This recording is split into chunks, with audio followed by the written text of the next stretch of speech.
Good evening, everyone. The Suffolk Public Schools work session will now be called to order. At this time, we will have our capital improvement plan for school years 2025 through 2034. Thank you, Mr. Riddick. I'm going to call to the podium our Chief Financial Officer, Ms. Wendy Forsman, and our Director of Facilities and Maintenance, Mr. Terry Napier. We also have Mr. Kevin Wine from the city. It will take some time to go over the 2035 Suffolk Comprehensive Plan. Mr. Riddick had asked for additional information to show growth areas for the city of Suffolk.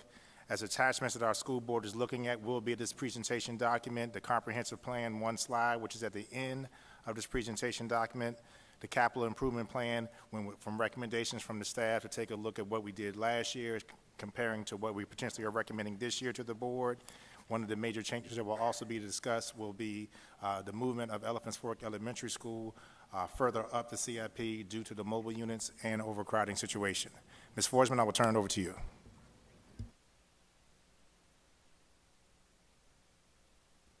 There we go. Is that better? Good evening, Chair Riddick, Vice Chair, and school board members. We have just a brief presentation tonight on the capital improvement plan and the submission that we'll be making to the city based on your decision tonight.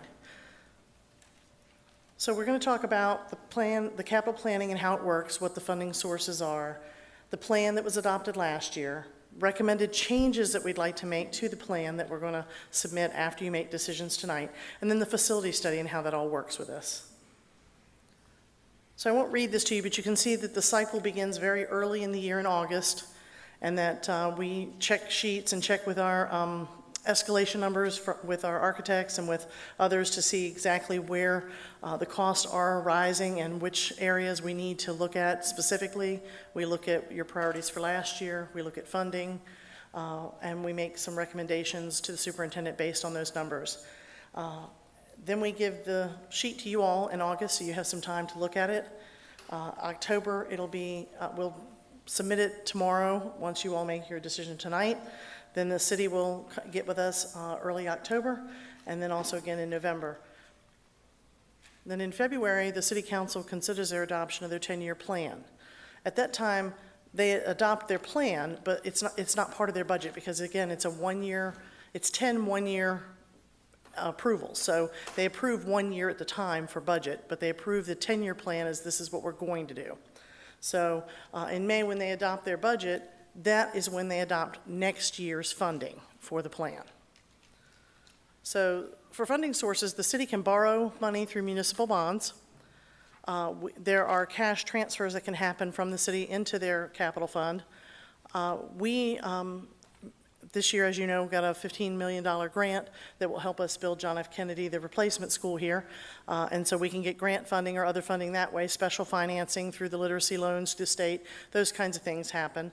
But also, if we have money that we want to put into that plan, we also have the ability to do that.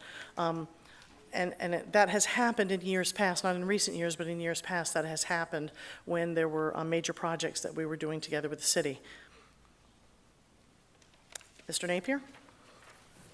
Do the clicker. So the next two slides will be referring to the chart that you get every year. I believe all of you have a copy of that.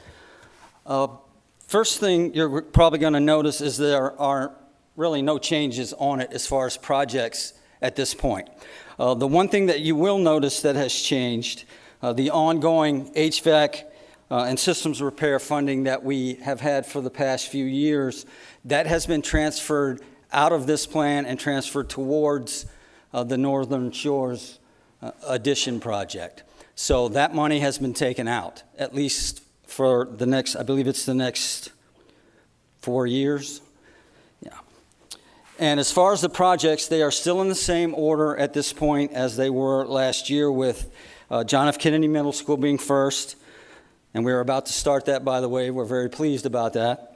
Operations Facility Phase 2 is still at 1A. 2 is the two-story addition at Northern Shores. 3 is the CCAP renovations. 4 is the replacement Forest Glen Middle School. 5 is the replacement Elephants Fork Elementary School. 5A is the replacement John Yates Middle School. 6 The replacement Kilby Shores Elementary School, 6A replacement Nansemond Parkway Elementary School, and then last would be the addition to Nansemond River High School. If you look at your chart, those are listed on the left-hand column. If you go across the page, the red numbers are City Council approved numbers from their previous CIP, and the black numbers are your approved numbers from your previous CIP. So you can see any discrepancies there. Just because, and this is just a reminder, just because we put it in a certain year or at a certain dollar figure, sometimes the city will look at that and they need to make adjustments for whatever reason, so it may not always match.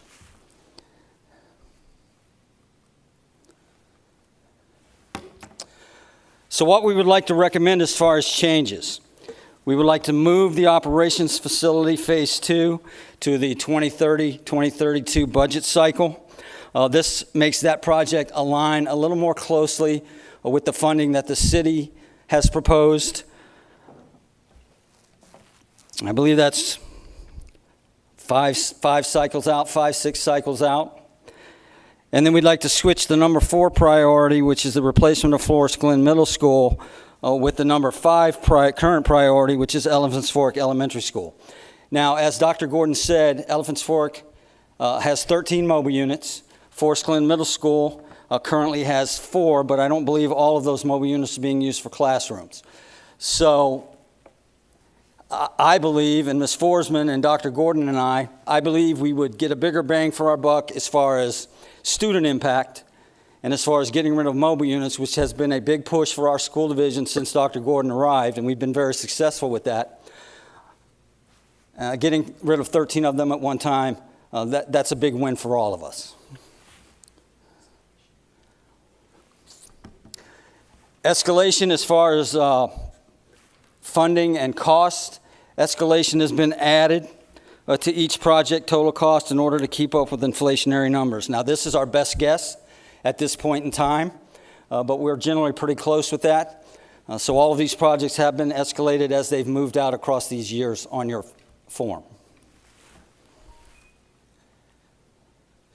This is just a reminder from the facility study.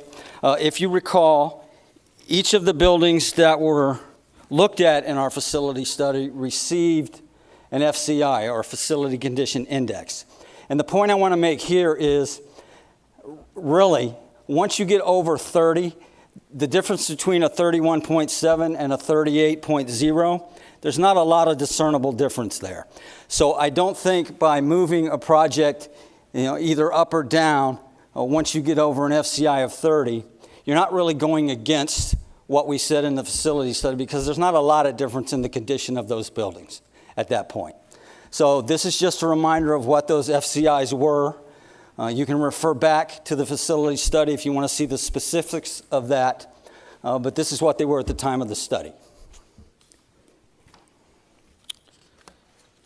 And we have Mr. Kevin Wine, and he's going to discuss the 2035 Suffolk Comprehensive Plan. Mr. Wine.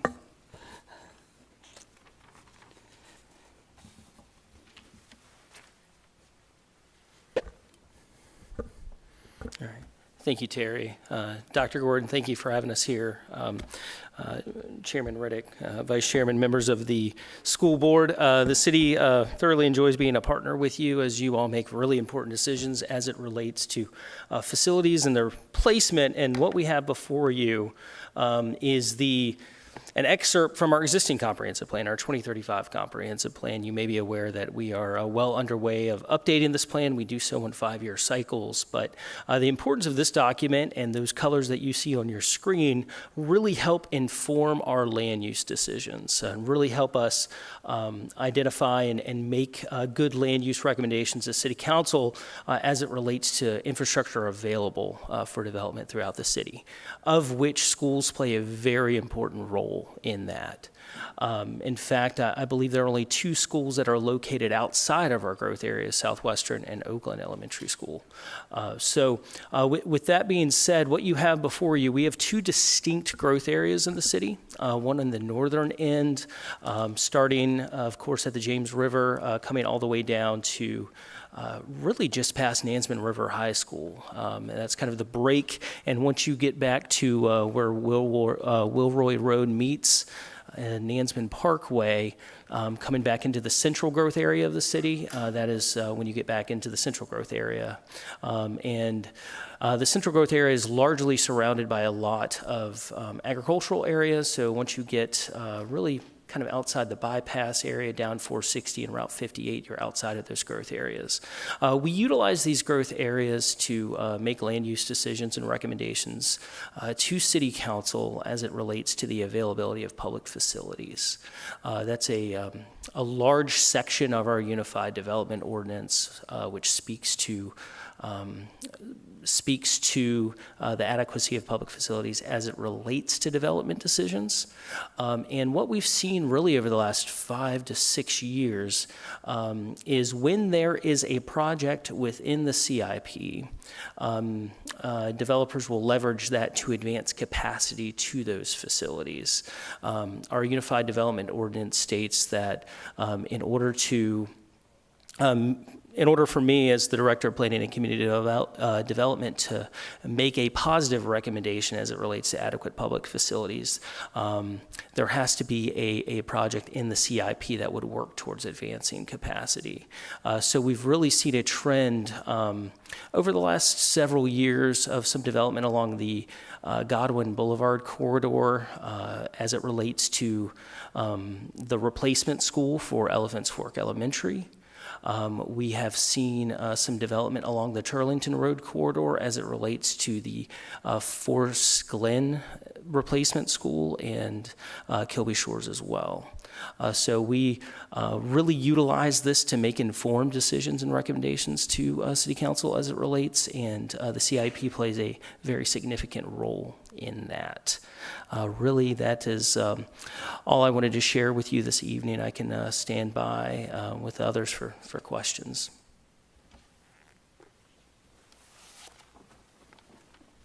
Are there any questions about any of that? Board members, this is our time where we can ask questions of both our staff as well as Mr. Wine on behalf of the city. I'm going to defer my comments to the end. I'm going to give board members an opportunity to ask your questions first. Board member Brooks Buck. I don't have a question, but I would like to make a comment about my preference with regard to changing 4 and 5. I would agree that we need to move Elephants Fork forward. I realize how the numbers look, but I remember going to visit the school, and I also remember the fact that when we had the discussion about making JFK a priority, we looked at those numbers, the 38 and whatever the other number was, and we moved that forward because we talked about roofs and air conditioning and whatever as a basis for those numbers. And we didn't take into consideration that after the rain, this room that we're in, you would have been standing in a water puddle. Those things weren't considered, and when we considered those things, that's why we made this a priority. And I know that when we went to visit Elephants Fork, 300 children were using 2 bathrooms, one male, one female, one whatever. They were doing that. And so I think, and I would agree with making that a priority at this time, because we know that that building is really being used, especially with the 13 portable classrooms that we're using. So I strongly support the switch as a priority. I wish we could build both schools like we did with Florence Bowser and Fred Cherry, but that's just since we have some people from the city here, if we could do 2 schools, that'd be great. But if we can't, then I support the switch from 4 to 5. Any other board member wish to ask a question at this time? Board member Byram. Mr. Napier, could you review you said Elephants Fork has 13 mobile units. I know it's in small print there, but I just wanted the public to be aware. Forest Glen has 4 mobile units, which are not currently being all used, you said. Well, they're being used, I just don't believe they're all being used for classrooms. Right. Yeah, But I'll not- chime in with that, Ms. Byram. That we are using 2 of those mobile units for our focus centers for kids to actually get redirected. One of them has been used for storage, and the other one kind of fluctuates between an area for pull-out services and extra instructional support. Right. And other schools that are on this list here that you're showing us the facility study, Elephant Fork, John Yates, Kilby Shores, and Nansemond Parkway, how about mobile units at all of those? Could you review that quickly John for Yates me? has 0 mobile units, which is down from 18 at one point when Dr. Gordon arrived. So thank you, Dr. Gordon. Kilby Shores, I believe they have 9. And Nansemond Parkway, I believe they're down to 4 at this point. Right. Well, I have a concern where there are any mobile units, So that's why I want to bring that to the public's attention. But I am in agreement, Elephants Fork needs to be addressed immediately. That would be my concern. But all of these, where we have mobile units, I want to say that I would like to see us move forward on those as quickly as possible. As Dr. Buck said, in the past, when we built 3 schools very quickly in concession, one consecutive after the other, we solved some of those problems, and since then, we have not. And we need to address those issues. The public needs to address those issues, and they need to be very concerned about that. I think Dr. Gordon and all of his staff are concerned about that. But we need to keep those things in mind as we move forward. But I think Elephants Fork needs to be addressed, has needed to be addressed for a long time. Board members, are there any additional questions, comments? This is the time to ask them if you have them. I understand we kind of got, we just received this full presentation, but for the most part, from our end, we had it a week. Board members, going once, going twice? Okay.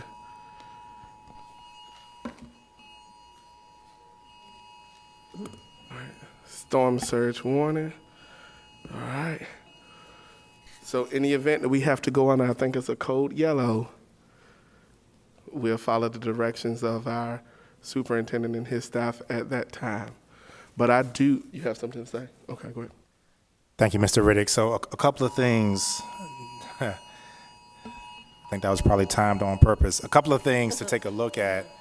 When the board originally put the capital improvement plan in order, we had John F. Kennedy for Central, Northern Shores with the architectural engineering that's out on the streets now. Proposals will be coming back in for Northern.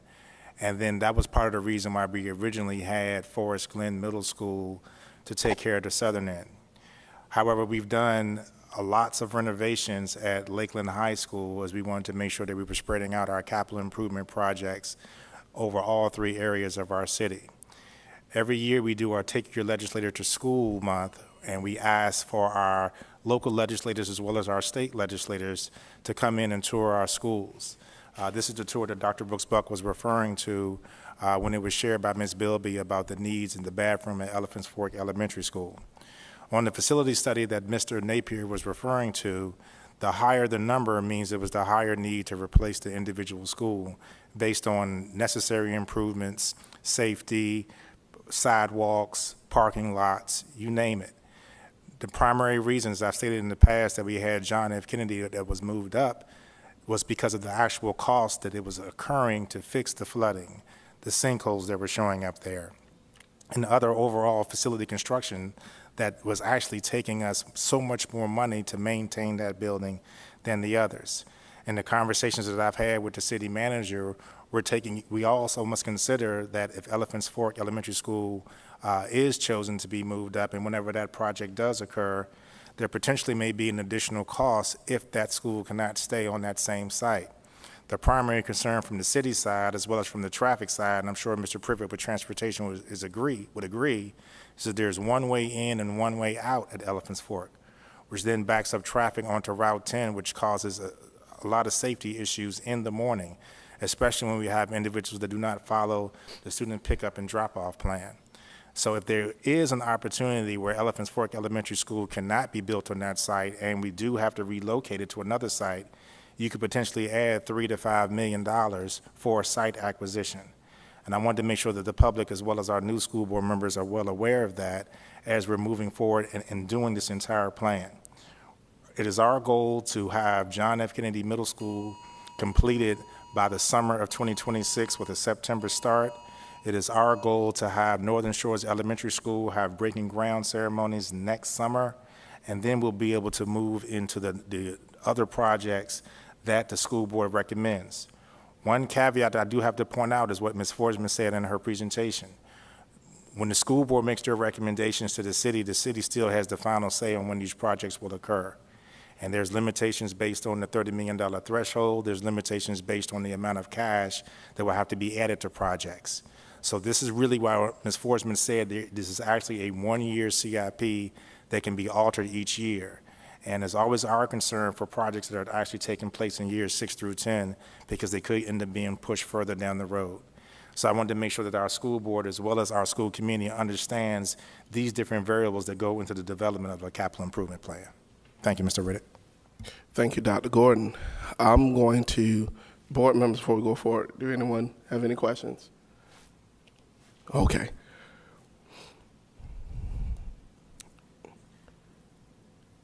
I'm grateful to the city of Suffolk for accepting the invitation I sent to come out and provide a presentation to the board about your CIP and the comprehensive plan.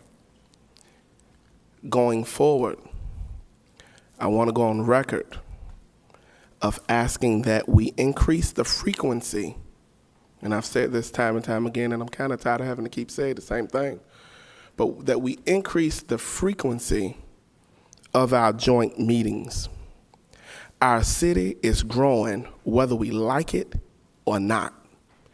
People want to move in Suffolk, and we have to stop being reactive and start pre-planning where the next school needs to be built, because that's a cost saving as far as acquiring land. For an example, you may need to build a new Oakland soon with the growth in the Chuckatuck corridor. It's more expensive to acquire land after development has already reached that area, because everybody is vying for the same land, than it is to do so now. This is not pointing blame at anyone, but it's a call to action from both governing bodies to come to the table and put together a strategic plan to rebuild our academic infrastructure. This building was built in 1964 and opened in 1965. The Three Triplets was built in 1974. These are Brown versus Board of Education separate but equal schools on the old city of Suffolk and Nesman County footprint. Our city is not growing as if it's two separate cities in that regards, but it's growing rapidly. And the longer we wait and teeter back and forth as to who controls what, the more our citizens, the more our taxpayers suffer. So I want to say thank you to our city manager for coming out. Thank you to Mr. Wine for coming out, giving us that presentation. That lets us know the growth zones, but we know there's some pipeline development that's going to happen, and we're looking forward to continue this working relationship with you both, along with our mayor and city council, to make sure Suffolk Public Schools is not behind the 8 ball, that we can come up in this race. Board members, at this time, there's no more questions for you. Staff, thank you. You did an excellent presentation. Board members, at this time, we have to choose the order of which we are going to do our CIP. This is the time where we do this, and we recommend it to City Council. It goes to the Planning Commission in December, I believe. They look at it, they review it, thumbs up, thumbs down. It goes to City Council around about, what, February? So this is what we need to focus on right now. This is our pressing need. Does everyone have the facility CIP form? No. This right here, this is it. Okay. So, It's on our Chromebook. it's, I don't have it. It should, let me check for a moment, see if it's up here.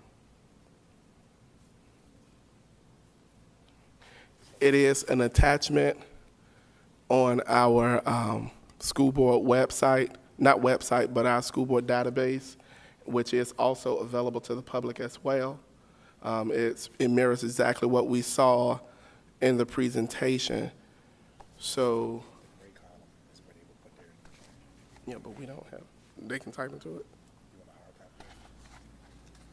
You can type into this. All right, so what we're gonna do, we're gonna go on recess for 10 minutes while we get provided the capital improvement forms, and then we'll resume and do our CIP and move on.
Good evening, everyone. We are going to resume back from our brief recess. Board members, before you, you have a copy of the Suffolk Public Schools Capital Improvement Plan for fiscal years 2025 through 2034. I'm going to take this moment to exercise a point of privilege to explain it to everyone, so that way we're all on the same sheet music. This is our ranking system of what projects we want to be done first. So if me as a board member would say, hey, I want Nesma River addition to be done first, I would put that as number 1. And you would go all the way down, ranking them from 1 to 10, 1 being the one with immediate need, the one you want to start immediately, far as next year if we can, okay? You will put that in the gray box, which is column 3, and it says it is headed, that column is headed by 2025, 2034 changes number. So you will put that in that graded box. After which, the clerk would read off the project name, and we will tally, and then we will give the total in ranking order. Yes. I just have one question. Since 1 and 2 have already been started, should they be deleted from the ranking? It's a great question, Dr. Buck, because those 2 projects are already underway. So you could automatically put them at 1 and 2, Right. and then actually start your rankings with 3.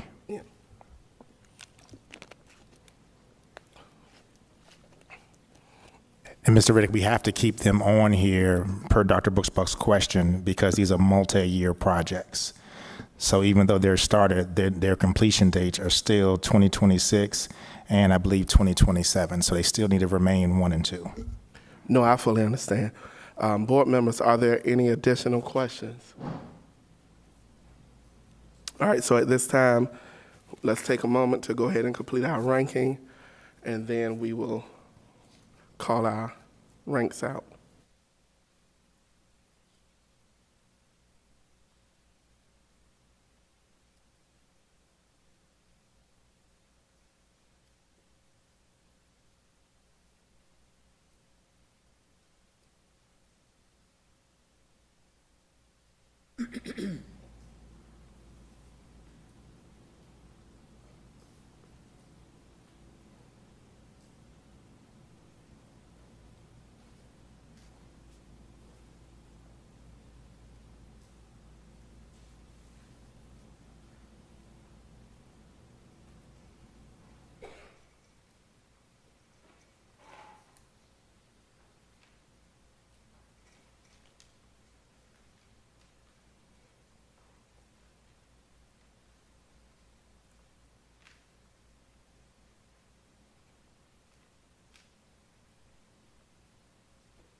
We give them to the clerk when we finish.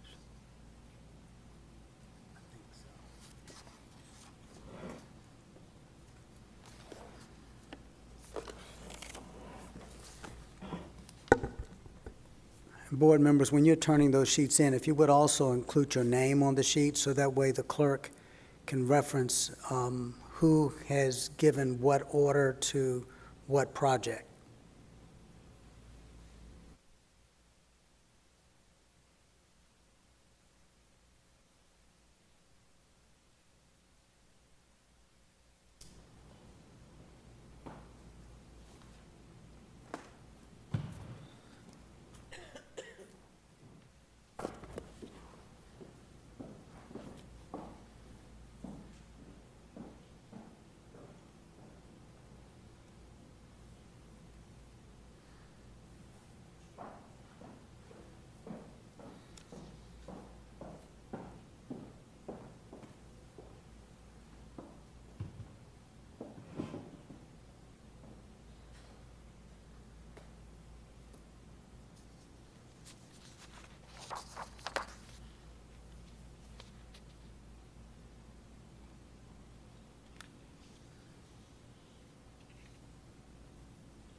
has. But when I think of all the times we fixed it, we have poured millions of dollars into this school. Sure. Because when we toured the school, I forgot.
Board members, you have 1 minute remaining.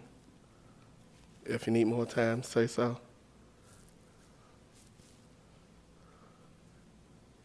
All right, nobody spoke up, so 1 minute remaining still stands.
Okay.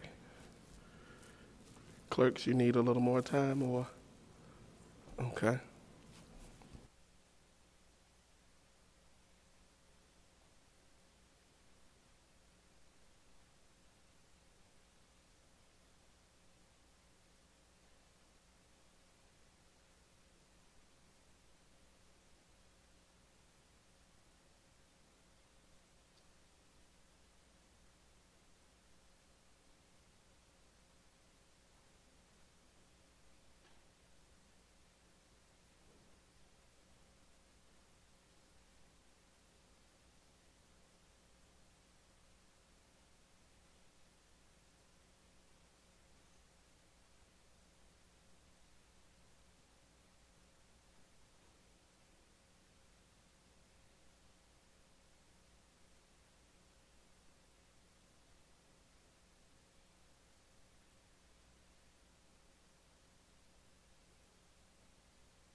Mr. Littlefield?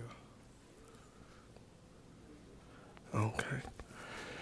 All right, at this time, Madam Clerk, if you could read off the list.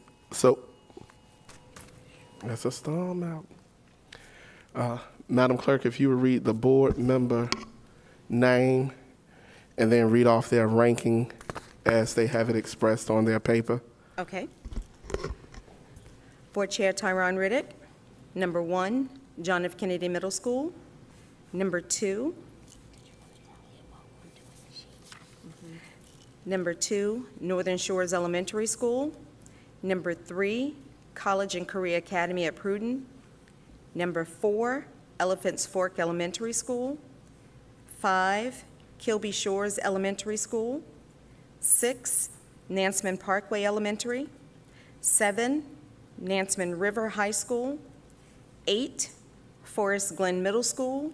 9, John Yates Middle School. 10, Operations Facility.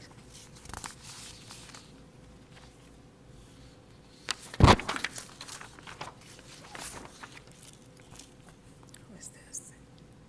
Dr. Judith Brooks Buck. 1, John F. Kennedy Middle School. 2, Northern Shores Elementary. 3, CCAP. 4A, Operations Facility Phase 2. 4, Elephants Fork Elementary School. 5A, John Yates Middle School. 5, Forest Glen Middle School.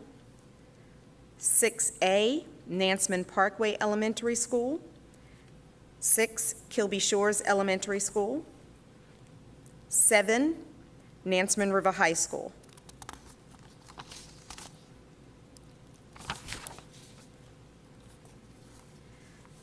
Kim Slingluff. 1, John F. Kennedy Middle School. 2, Northern Shores Elementary. 3, College and Career Academy at Pruden. 4, Elephants Fork Elementary. 5, Kilby Shores Elementary School. 6, Forest Glen Middle School. 7, John Yates Middle School. 8, Nansemond Parkway Elementary School. 9, Nansemond River High School. Phyllis Byram. 1, John F. Kennedy Middle School. 2, Northern Shores Elementary School. 3, College and Career Academy. 4, Elephants Fork Elementary. 5, Forest Glen Middle School. 6, Operations Facility. 7, John Yates Middle School. 8, Kilby Shores Elementary School. 9, Nansemond Parkway Elementary School. 10, Nansemond River High School. Heather Howell.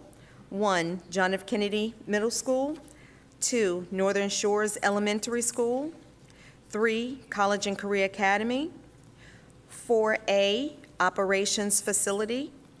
4, Elephants Fork Elementary. 5A, Forest Glen Middle School. 5, Nansemond River High School. 6A, Kilby Shores Elementary School. 6, John Yates Middle School. 7, Nansemond Parkway Elementary School.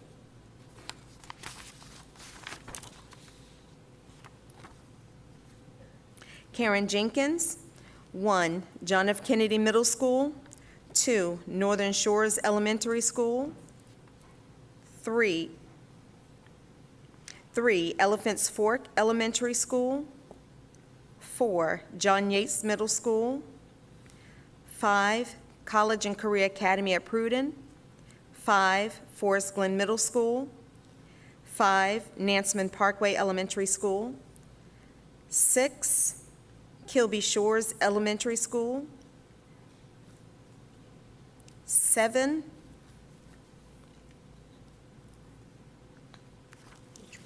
Did she say, is that 7 or 8? That's 8. 7, Nansemond River High School. 8, Operations Facility. Okay, what's the last one? You have that one? What's that? Right here? Dr. Brittingham. 1, John F. Kennedy Middle School. 2, Northern Shores Elementary School. 3, Elephants Fork Elementary School. 4A, Kilby Shores Elementary School. 4, Forest Glen Middle School. 5A, College and Career Academy. 5, Nansemond River High School. 6A, Nansemond Parkway Elementary School. 6, John Yates Middle School. 7, Operations Facility.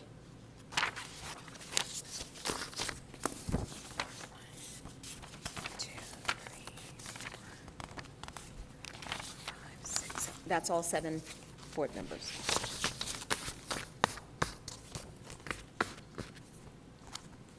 Okay, if y'all can give me one moment, we got 4 for CCAP, 3 for Elephants, no, I have 2 for Elephants Fork being third.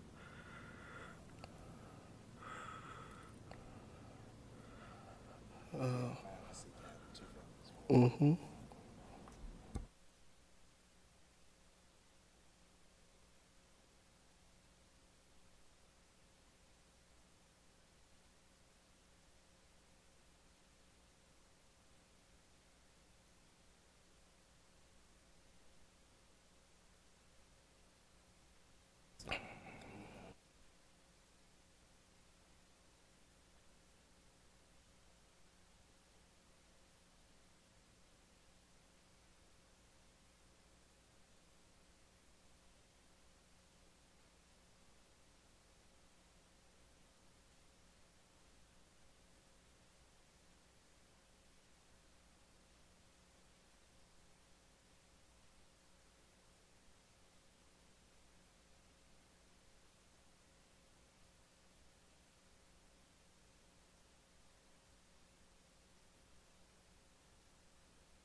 Good evening, everyone.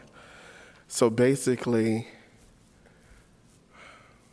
because there are some board members who desire to have 2 projects going on in 1 year, and that's not abnormal, and there's nothing wrong with it. I believe that would be ideal.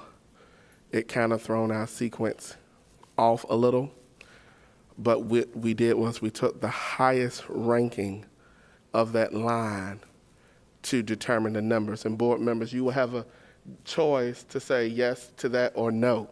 So this is not a dictatorship, but this here, where we are now, is your platform to voice your concerns right here tonight. Number 1 is JFK. Number 2, Northern Shores Elementary School. Number 3 is CCAP.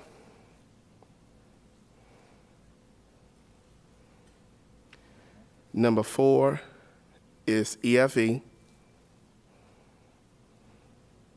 Number 5, and this is because it has 2 who voted. When you split 4A, 4B, it kind of makes it murky. So when you take that B, you compare that with the ones for number 5. It is Kilby Shores Elementary School. That's what you got? Okay. Number 6, it is a tie between Forest Glen Middle School and Nasman Parkway Elementary School. Number 7 is Nasman River. Number 8 is Nasman Parkway. Well, basically, let me go back. That number 6 and number 7, that place where it's a tie, the one who we vote out of that would be number 6, and the next one would drop automatically to the 7th position. So our number 9 would be Nasman River, and the number 10 would be the Operations Center. This is why it's extremely helpful for us to know the CIP, and not the CIP, but the comprehensive plan, so we know how our city is growing. So when we rank our priorities are ranked where the growth is designed to go versus where we wish for it to go, as far as project-wise. That's using evidence-based, that's using the data. If we know we're going to approve, and I'm just throwing this out there, 3,000 homes in the Kilby Shores zone, we wouldn't make Kilby Shores last on our CIP because we know there's going to be some impact of the school. That's why the joint meetings and us having these conversations are fruitful. We're missing one. Can you read the list over again, please? Okay, I'm gonna read the list again.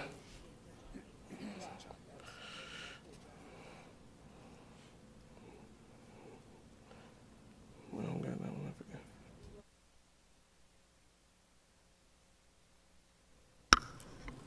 again. Oops. Number 1, John F. Kennedy. Number 2, Northern Shores Elementary. Number 3, CCAP. Number 4, Elephants Fork Elementary School. Number 5, Kilby Shores Elementary School. Number 6, the tie between Forest Glen Middle School and Nasman Parkway Elementary School, which one of those will drop down to number 7. Number 8, Nasman River High School. Number 9, Nasman Park, no, we have that's up there. Number 9, would that have been John Yates? And 10, Operations. That's correct. Okay. Board members, this is our opportunity where we can weigh in, and I just want to be transparent with you. Let's not fight over anything past years 1, 2, 3, 4, because we project 10 years, but we're going to come back again next October to do the same thing. So what's important is the next budget cycle, which is 24, 25. So if your pet project is not that top one, don't feel slighted, don't feel as if you're shoved into a corner or someone is trying to silence you. City Council cannot fund a project 10 years down the road. We don't know where we would be as a city economically. So what's most important is the next fiscal year. So board members, are there any questions or comments regarding the ranking that we have thus far? Board Member Brooks Buck? My concern is that John Yates was built in the same year as Forest Glen and Kennedy. And it's further down than, when we talked about Nansemond River, we talked about an addition to Nansemond River, not a new school. When we talk about John Yates, we're talking about a whole new school. And so my concern is where John Yates' position is.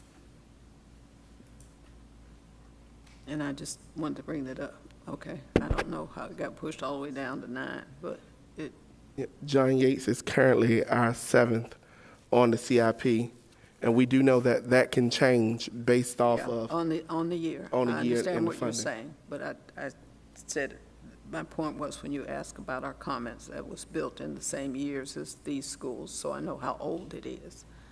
And one is in addition to a school and the other is a whole new school, and I just wanted to make that point. Yes, ma'am. Okay, that's all. It's not enough. I just want to reaffirm, based on what you just said, that our most immediate goal is to figure out the next 4 years out. And so it sounds like we've all agreed we need to move Elephant's Fork up. Beyond that, we're going to be back here next year discussing this again, correct? That is correct. Dr. Gordon? Thank you, Mr. Riddick. And yes, Ms. Howell, that is correct. However, for the city's planning purposes, once you all decide the order during your break when you're in dinner, then Mr. Napier, Ms. Forsman, and I will then get together and pick the years to try to keep them close to the money that's allotted at the bottom. And then we'll bring that recommendation to you all for action during the board meeting. So Mr. Riddick and Ms. Howell are correct when we have to focus on the first 5 years. However, we do need to keep in mind the totals, especially with the meeting that we had with the city asking us to keep in mind the other city projects that are happening to make sure that we can keep these numbers close for them to be able to afford it. I want to point something out as well. When new development is being built, if the school doesn't have capacity, developers are assessed proffers. But because of the way things are structured, when the school opens or when the property is sold, if its capacity at that school at that point, proffers then don't have to be paid. So this is why it's very important that maybe we can get Mr. Wine and Mr. Moore and all of us together, the joint board and the joint council together, to explain this process, because as our city is growing, we have to build where the growth is. I understand, some schools are older than others. I get it. The issue is we're crowding our corridor. Northern end of Suffolk is busting at the seams. So the development has to go in another borough of the city. And it's either the Chuckatuck, the Suffolk borough where the farmland is, but that's still really Holy Neck. So those downtown schools such as your Kilby Shores, your Elephant's Fork, your Hill Point, those schools are gonna see an increase in students. And I know you have heard it thrown around, the school system can solve this by rezoning. That sounds good when you're saying it, but the reality is you're just shifting lemons, because one school that may have not been at capacity is now at capacity. And what we really need to do, just as we have a comprehensive plan for city growth, there needs to be an in-depth infrastructure plan with us in city council on anticipated school growth. We are a vital piece to our city's growth. we impact whether developers come or whether companies come. And we have to get ahead of this now and stop being reactive. Not blaming anyone on council, not blaming anyone on school board or anybody working those offices. We inherited this. Let's fix it. Let's move forward. Board Member Brooks Buck. I know we started the Operations Center, I don't know how many years ago. How many years ago? 5.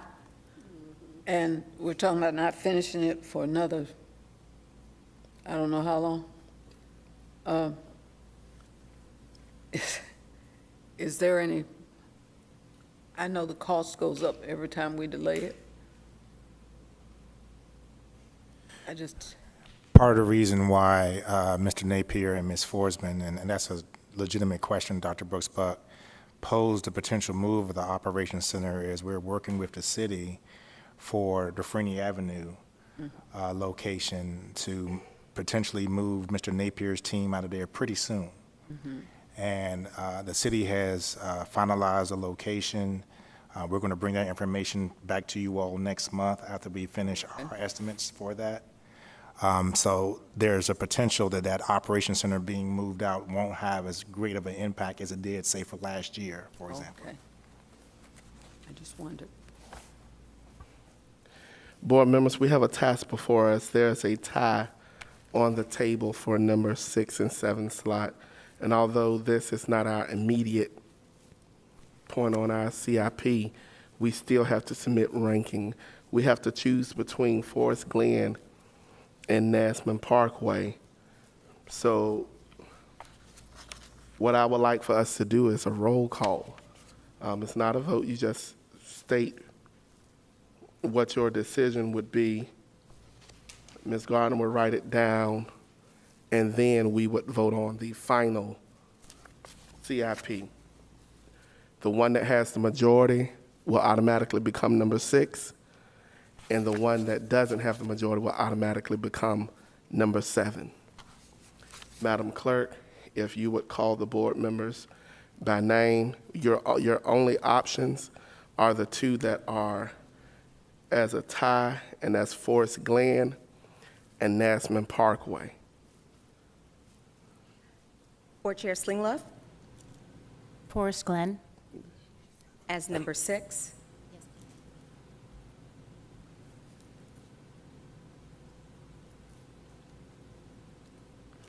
Board Chair, I'm sorry, Board Member Jenkins Forest Glen. as number 6. Yes. Board Member Brittingham, Forest Glen for number 6.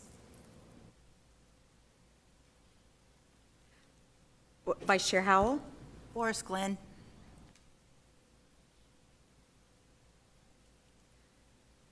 Board Member Brooks Buck, Forest Glen. Board Member Byram, Forest Glen. Board Chair Riddick, Forest Glen. Forest Glen is number 6, and Nasman Parkway is number 7. Ms. Gardner, to prevent any ambiguity, I'm going to ask that you would state the orders from 1 through 10 again. Sure. And board members, what she is stating is what we will vote on in our general meeting.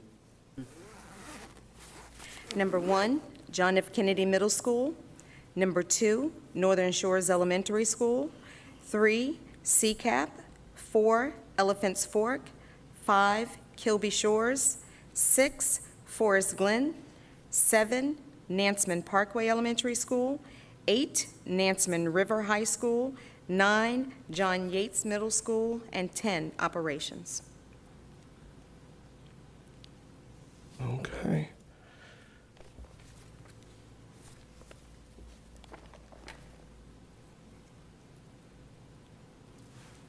I believe that's all for our work session. Let me check my agenda. All right. Well, we can go ahead and recess into, hold on, let me go back. We're going to recess until 7 o'clock.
We good?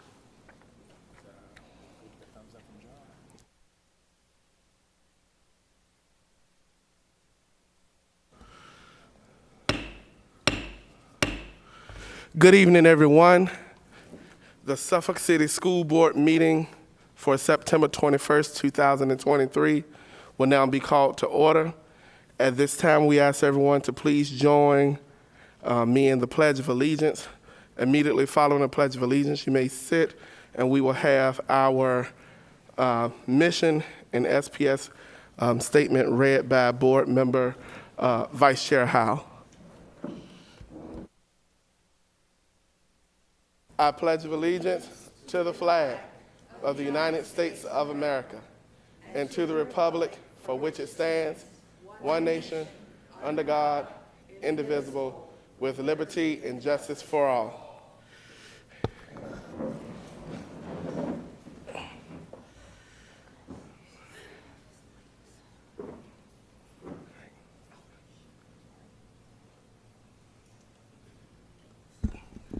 The mission of Suffolk Public Schools is to produce 21st century learners that will become productive citizens in society, foster a dynamic, safe, and nurturing learning environment, partner with school community for the benefit of students and staff, strengthen the school division by employing a highly qualified and diverse staff, effectively and efficiently manage capital and human resources, effectively communicate to increase community investment. Thank you, Vice Chair Howell.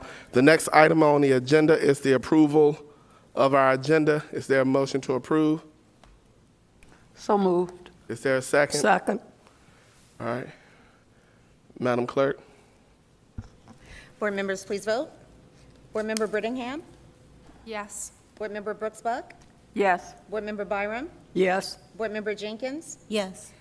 Board Member Slinglove? Yes. Vice Chair Howell? Yes. Board Chair Riddick? Yes. Motion passed. The next item on our agenda is our public speakers on agenda topic. And pursuant to our policy, because there are a great number of persons who have signed up to speak, we are going to have to reduce the amount of minutes that you have from 5 minutes.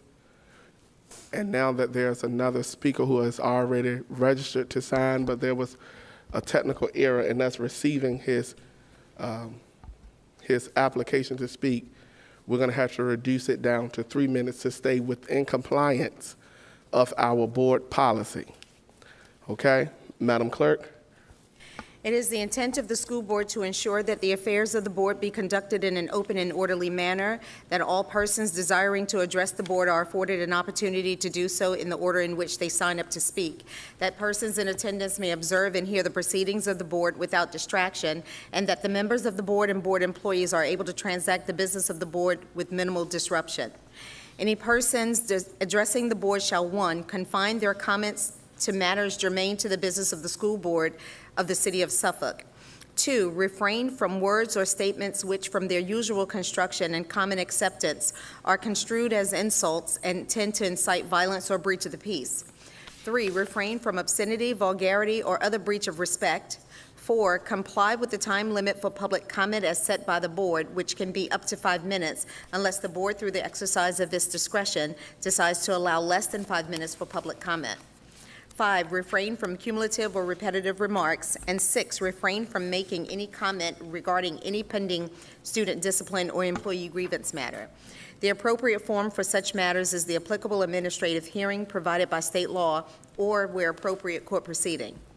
Expressive activities, religious or secular, including but not limited to petitioning, picketing, displaying signs or posters, solicitation, demonstrating, pamphlet distribution, and conducting polls shall not be that will disrupt the orderly conduct of the meeting shall not be permitted in the meeting area where the school board is meeting, the waiting areas or corridors adjacent thereto.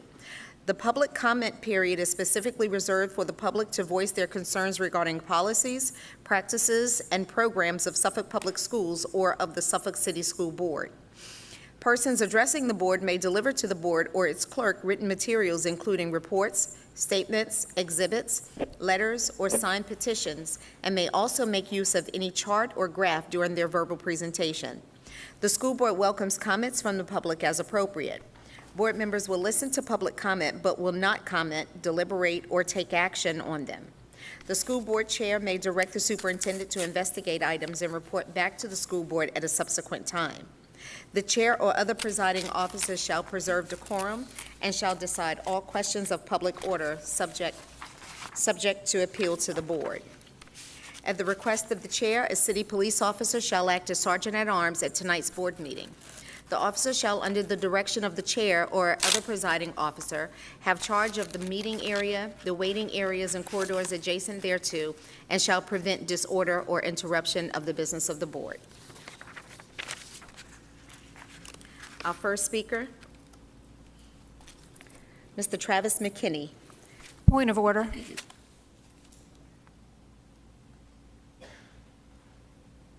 When you raise a point of order, you're supposed to begin immediately to state what you're objecting to. Okay, I can do that. The point of order that I'm bringing before the board today is that the form and process used to have constituents sign up to tonight's meeting is out of order. Because the form and the process were not adopted by the school board previously, it is in effect to suppress free speech. I am concerned that many individuals were not allowed to sign up to speak on both the agenda time and non-agenda time tonight because this form and process were enacted improperly. Additionally, in our process and in our policy, it says that late appearances can submit until 5 o'clock, whereas the website says 12 noon. According to Robert's Rules of Order, if that's what we're following, I would like to make a motion to allow citizens who were prevented from being signed up because of the form and process being out of order, that they may be allowed to speak if they choose to still do so, either at the agenda time frame or the non-agenda time frame, due to the fact that the school board has violated both policy and process by enacting a new form and process without the school board previously adopting it. At this time, I'm going to ask Attorney Waller to weigh in. Mr. McKinney, you can take a seat while we resolve this matter. There were two places in the policy regarding the time for early appearance sign-up. One place in the policy indicated that the last hour for signing up was 12 noon. Another part of the policy indicated that it was 5 o'clock. Because of that difference in the time in two different places in the policy, I believe what the clerk did today is that anyone that contacted the office after the 12 o'clock hour, she still allowed them to, in fact, sign up. So I'm not aware of anyone that may have contacted the clerk's office to request to sign up that she did not allow. And I can let her speak to that if, in fact, I'm incorrect.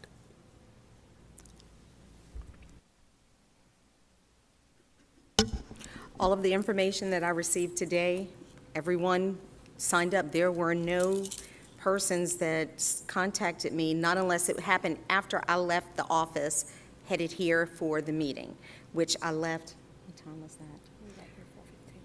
I got here maybe around 4:15. I can check my emails to see if there's any additional information in there, but I signed up everyone that I got the information for. Attorney Waller, we're going to ask that you also clarify the form, and if you could expound upon if there's a difference between agenda speakers, because it's easy to lump them together, agenda speakers and non-agenda speakers in the requirements. The agenda speakers, they have one time in which they have to sign up or notify the clerk of their desire to speak before the school board. And then the non-agenda speakers, they have another time by which they need to notify the clerk. The early and the late speakers, the earliest speakers are those that are able to speak on agenda topics. The late speakers can speak on non-agenda topics. The difference in the time for notifying the clerk applied to the late agenda topic speakers, the non-agenda topic speakers, those that would speak at the late hour. And so that's where the error occurred. It did not occur with regard to those that would speak for early appearance. It only pertained to those that would sign up to speak for the late appearance. Okay, so could you also speak to the fact of the form? As chair of the school board, the chair is responsible for the order of the school board meetings. In light of his authority as chair, the form was prepared to allow people an opportunity to complete a form that provides their name and their address. And let me also just say that even before the form was put in place, all those that were coming to speak before the school board were always asked to provide their name and their address. So that is nothing that is new. They were also asked when they signed up to provide their topic. So that is nothing new with regard to the form.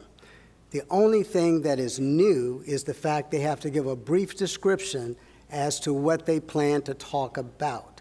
And that is so that the chair will be able to know whether or not they're on topic or not. And so it's a way to help the chair continue to conduct the meeting in an orderly fashion. Thank you, Attorney Waller. Madam Clerk. Our first speaker is Travis McKinney regarding Virginia Freedom of Information Act, Chapter 37, Code of Virginia. Point of order again. You didn't address the point of order correctly. You stated your point of order. You were given answers. They may not be to your liking. You made a motion of which no one seconded. Your motion has died. The issues have been addressed. Is there an item that you asked for in your initial point of order that has not been addressed? Yes, the fact that there are people that tried to sign up in this process and were not able to sign up. So my motion is still the same, which we haven't even dealt with because you had the attorney explain things. So my motion is still the same. And I second her motion. Well, maybe we vote. So let's vote. That's the way we can solve it. Madam Clerk, is there any discussion? And I'm going to ask you to repeat your motion for the record. Sure, sure. Please, Madam Clerk, be ready to jot this down. And then if there's discussion, the board will commence with discussion, then we can vote. Okay. So I make a motion to allow any citizen who was prevented from being signed up. Sure.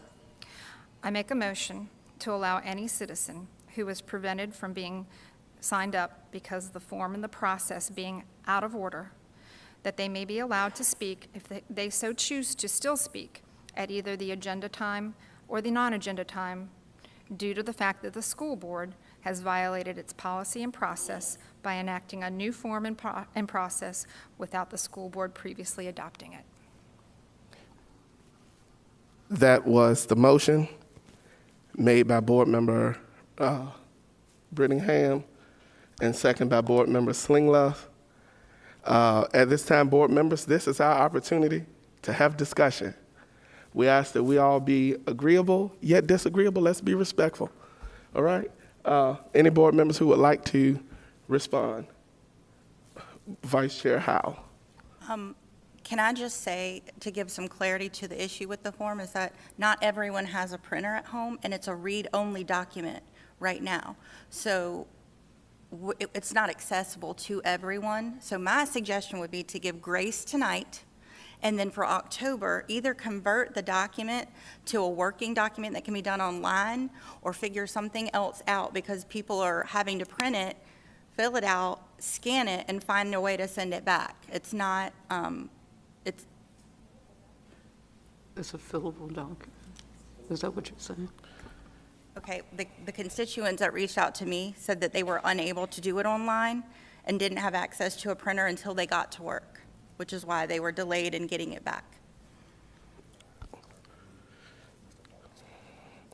I'm going to, before we hear from Board Member Brooks Buck, I'm going to ask Attorney Waller to describe the document that citizens were asked to complete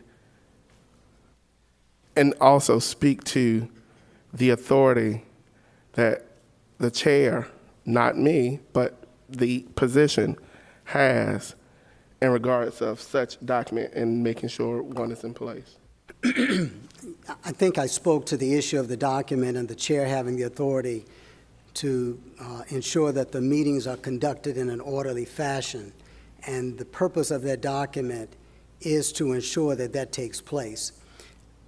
I wasn't responsible for putting the document online for people to actually access, but what was told to me was that it would be a fillable document where they could fill it in online and then email it back in.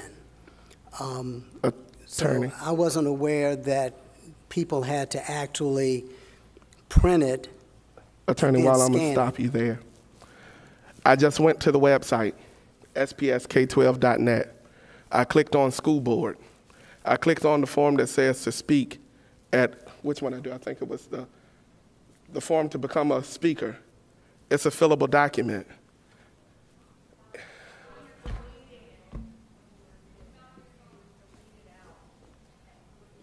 Okay, point of order, you can't yell from the floor. We're gonna have respect and protocol. We're not recognizing hands. It's not a town hall at the moment. Madam, any other discussion? Board member? Yes, I would Slingloff. just like to say, I pulled this document up from the website today on my Apple computer. It did not come as a fillable document. I attempted both of the links that are on here, so I went and printed 10 copies in case anyone came before 5 and needed one to fill out. So I don't know if it's compatible with all devices, but it was not compatible with my Apple device today. I just have a question. Did the people who couldn't fill it out contact the clerk? Because that's who, and if they did, do you have an email from the people who want to speak?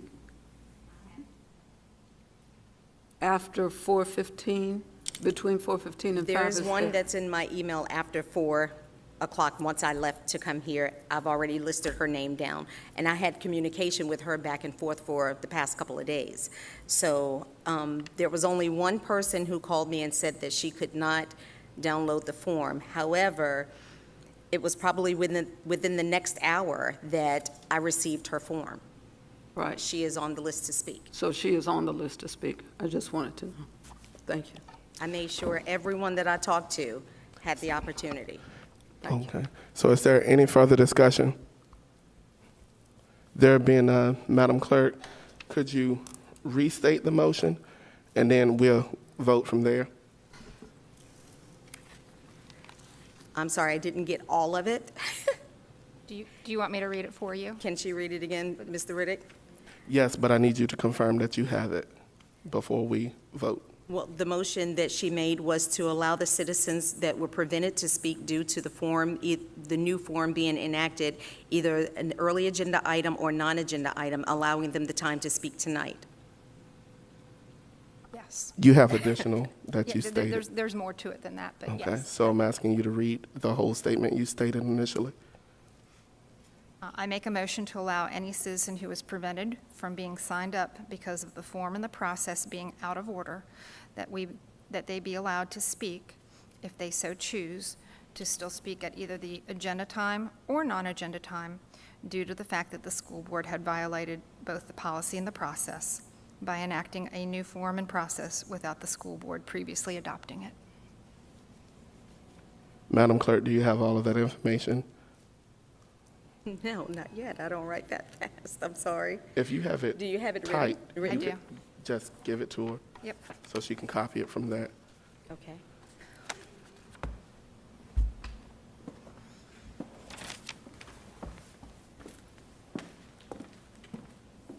Great, thank you. Where is it? It's right here. Okay, right here. Thank you. Okay. So her motion is to allow any citizens, is that what you wanted me to do, reread? Yes. Okay, who was prevented from being signed up because of the form and process being out of order, that they be allowed to speak if they choose to do so, if they so choose, to still speak at either the agenda time frame or non-agenda time frame due to the fact that the school board had violated both its policy and process by enacting a new form and process without the school board previously adopting. Madam Clerk, if you could roll call vote. Board Member Brittingham? Yes. Board Member Brooks-Buck? No. Board Member Byram? No. Board Member Jenkins? No. Board Member Slinglove? Yes. Vice Chair Howell? Yes. Board Chair Riddick? No. Motion failed.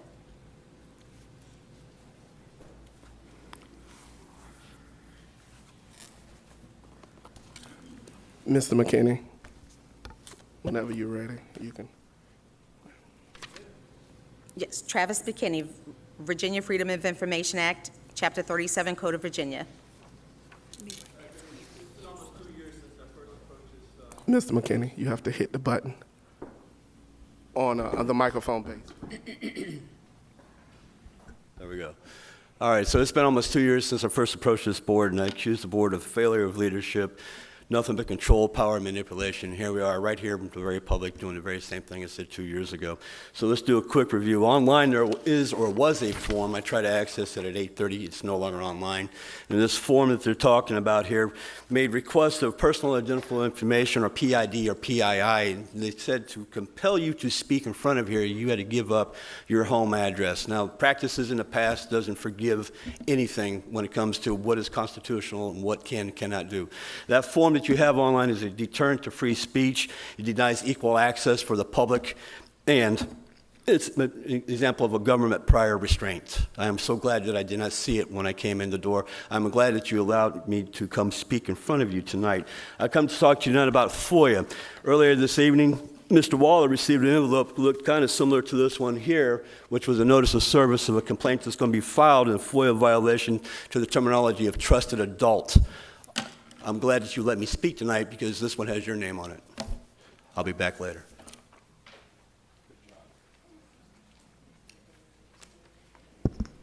Next speaker, Anita Fisher, access of single bathrooms.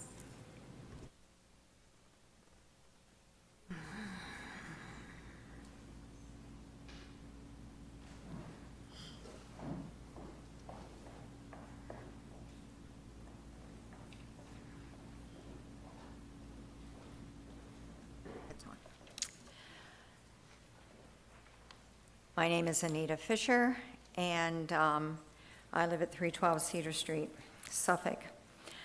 Because of the time screen, I'm not going to read everything that I had on here. But I would like to read Dr. John B. Gordon III transgender policy recommendation, the red letters that was on the policy. I was going to read it in whole, but now I'm going to only read the part that I need. It says, students should be allowed to use a facility that corresponds to their gender identity. While some transgender students would want their access, others may want alternative that affords more privacy. Taking into account existing school facilities, administrators should take steps or designate gender-inclusive or single-use restrooms. When schools have available gender-inclusive or single-user bathrooms, these bathrooms should be accessible to all students without special code or keys. Access to facilities such as restrooms that corresponds to the student's gender identity will be available to all students. Upon request, single users or gender-inclusive facilities or other reasonable alternatives will be made available to any student who seeks publicity. I'm really focusing just on the teachers, and I'm going to focus on the teachers at Lakeland High School. I worked at Lakeland High School for 20 years, and I think it makes me an expert about knowing how little time the teachers have to use the restroom. There are only 4 single teachers' bathrooms, 2 upstairs and 2 downstairs, and 90 teachers and teachers' assistants that need to use them throughout the day.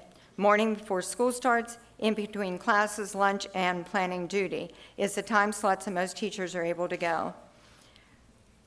This means that if you take 5% of the 1,085 students that want privacy, that is 54 students competing with the 90 teachers and TAs to use the 4 bathrooms. Or let's go to 1%. That is 11 added to the 90. Do you see the dilemma? Teachers most of the time must wait for the teacher's bathroom between classes because teachers are using them. Now add the students who want privacy. Teachers must go back to their class before the bell rings. Let's talk about lunch. Teachers only have 25 minutes to have students leave the room, buy their lunch or get their lunch out, eat, and go to the bathroom. They arrive at the bathroom to only find out a student is using it. Now waiting, bell rings. Must go back to classroom. Planning is 45 minutes. Working to get something done, go to the bathroom, and now waiting for a student using the bathroom. Duty, not supposed to leave their station. Get someone to cover, arrive at the bathroom. Do you get the picture? I think teachers should be considered if this policy is voted on.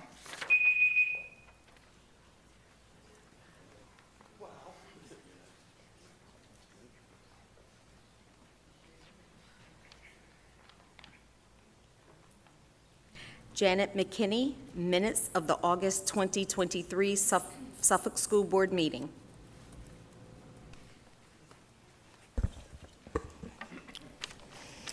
My comments are intended to correct the minutes from August. It's all about misinformation, so let's talk about misinformation. Words get thrown around a lot. In 2018, misinformation was the word of the year for dictionary.com. Nature Medicine produced an article, or wrote an article, published an article in March of 2022 about misinformation. Inigo Montoya would say, "You keep using that word. I don't think it means what you think it means."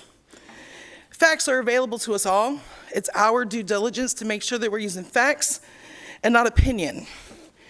Mr. Riddick, last month you took umbrage with the allegation that you had silenced 20,000 votes. You said, I quote, "Combined, there were 6,630 people to vote for the board members of whose evaluations were removed." That's the Holy Neck and Chuckatuck boroughs. According to the Suffolk Registrar, there's 11,244 registered voters in Chuckatuck and 11,047 registered voters in Holy Neck, for a total of 23,291. Virginia Department of Elections says that in the school board votes that were cast in November 22 was 5,710 for Chuckatuck, 6,131 for Holy Neck, for a total of 11,841. I'm not sure how you derive 6,630 votes, but that's factually wrong. To state that 20,000 votes were silenced when Holy Neck and Chuckatuck elected representatives were deprived of their statutory duty, according to Virginia Code Section 22.1-60.1, you said that board members represent everyone for and against. That's true. The only possible misinformation is that you silenced them, however you are the chair and therefore the face of the board. Mrs. Brooks Buck, how dare you? You actually sat here and blamed the victim in Loudoun County. No means no and stop means stop. Several case laws to that. Nationally, 50% of reported rapes are committed by a partner, and 40% of those reported are those committed by someone that the victim knows. You claim to be a researcher, yet you chose to use an opinion piece. I know because I looked it up. It says opinion in red letters at the top. I don't know if you chose it because of its salacious headline or because it came from the Gray Lady. Either way, you failed as a researcher. All to dispel misinformation when you could have used the special grand jury report, which affirmed that the predator specifically took advantage of policy 8040 to gain access to the girls' restroom. It does not matter what relationship, if any, existed. This board's policy defines sexual assault and dating violence. Note your U.S. code reference is wrong. As a researcher, you might want to look into that. Perhaps the sexual assailant in Loudoun County was found guilty on all charges. He's remained locked in a juvenile facility until his 18th birthday. The judge only reversed that he has to register as a sex offender. You really should read the special grand jury report. It details how the administration purposely acted to keep the board in the dark, how the administration was only looking out for their own interests, and how they failed the students and parents of Loudoun County of every opportunity.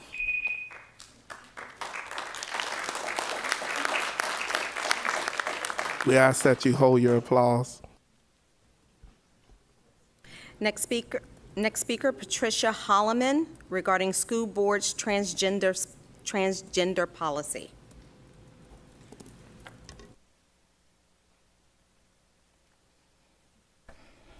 Good evening.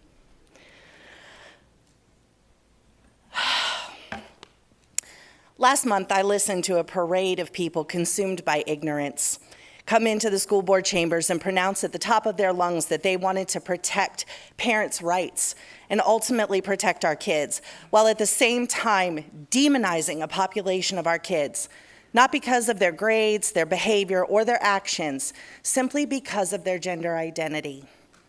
Based on the agenda tonight, I'm sure we're going to see more of the same, and it'll probably be topped off with another round of people imposing their religious beliefs in a secular meeting. Last month, I heard a lot of comments regarding the transgender policy and how the policy would include an exception for the disclosure to parents in the event that there's deemed to be a real-life threat to the student's physical or mental well-being. I would remind parents that this policy only allows that exception for the most extreme situations. And if you're confident in your relationship with your child and your child-rearing skills, you should have nothing to be concerned with. 1.8 million LGBTQ youth consider suicide every year, and at least one attempts it every 45 seconds. That means 2 have attempted while I've been speaking. These kids aren't depressed and thinking about or attempting suicide because they're confused about who they are. They're doing it because they're being harassed and bullied and abused. And more than 80% of them admit that the people that are doing the bullying and the abusing are their direct family members. Let's speak some plain truths, citizens. You're screaming about parents' rights to mask their true fear, a fear that your child might in fact be the one who comes out one day and that they might need to be protected from you. One of the other complaints I heard was about the bathrooms. And you know what, Dr. Gordon, we got to do something about those bathrooms. Those parents are right. We got problems in there, like fighting, like vaping. Okay, those are the real issues at hand. Kids are more concerned about coming in contact with feces on the wall than they care about who's in there to use the toilet. Another point I heard last month was repeated condemnation of the idea of giving transgender kids dignity. Multiple speakers made comments along the lines of, what about the other 99%? To that I ask, what about them?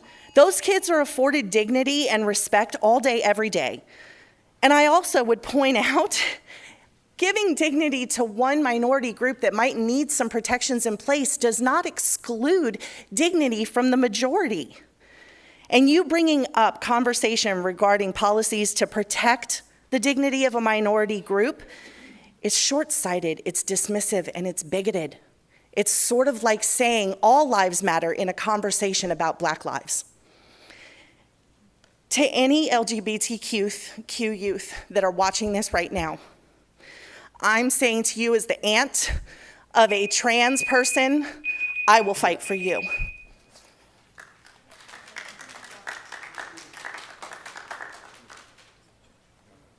We ask that all those who are listening in, please hold your applause. We don't permit that in chambers.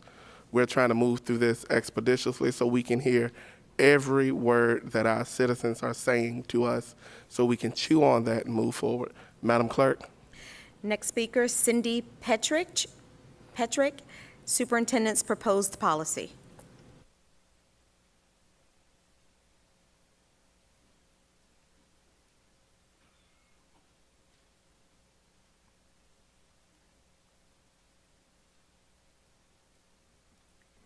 Good evening, and my name is Cindy Petrick, and thank you for allowing me to speak to you this evening. I am here to discuss the policy regarding non-disclosure of information to the parent if a teacher or a staff member feels that the disclosure will be harmful to the student, and also that they must only disclose to other school personnel. So I'm not here to give you a bunch of statistics on gender identity or to tell you a story about someone I know, but I do want to share my own personal story of a parent whose child struggled with gender dysphoria and gender identity. So my daughter struggled with these issues from an early age, and even though I did not affirm her decision, I was still able to guide her through this journey. I did point her in the direction of a program called Living Waters, and it was a program dedicated to relational brokenness. So she thought her gender issues were of a physical matter. In Living Waters, she found out that her gender identity issues were bound up in emotional brokenness and deep woundings of her heart. After dealing with these woundings and receiving significant healing. She now embraces her femininity and her true female gender. She has said to me numerous times, "Mama, thank you so much for leading me to Living Waters. I'm so thankful that I didn't take hormones that would have changed my physical makeup or surgeries that would have marred my body for life." She would have gone through all these changes and still had the same issues and challenges. So what this policy wants to do is it wants to take away a parent's ability to intervene in the lives of their children. This policy also sends an unspoken message to children that their homes and their parental support is not safe. This disrupts the family unit. Who knows their children better than their parents? I respectfully say the school board, the school staff, and teachers do not know the children better than their parents. Lastly, children at this age do not even have the higher brain function to make these kinds of decisions. They're still growing. They're not adults. Even elementary, middle school, or high school, they don't have that upper brain function to be making these decisions. My daughter would have had a much different life had this policy been in place, and I would not have been able to help and lead and guide her through this decision. So I'm asking that this policy would not be accepted and would adopt the Virginia Department of Education policy. Thank you so much.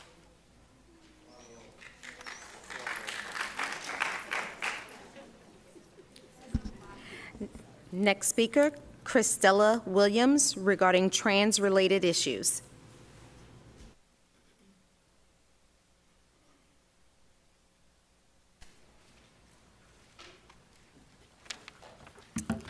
Hi, I just would like to thank everybody for the opportunity and the ears, the panel, and the people in this room.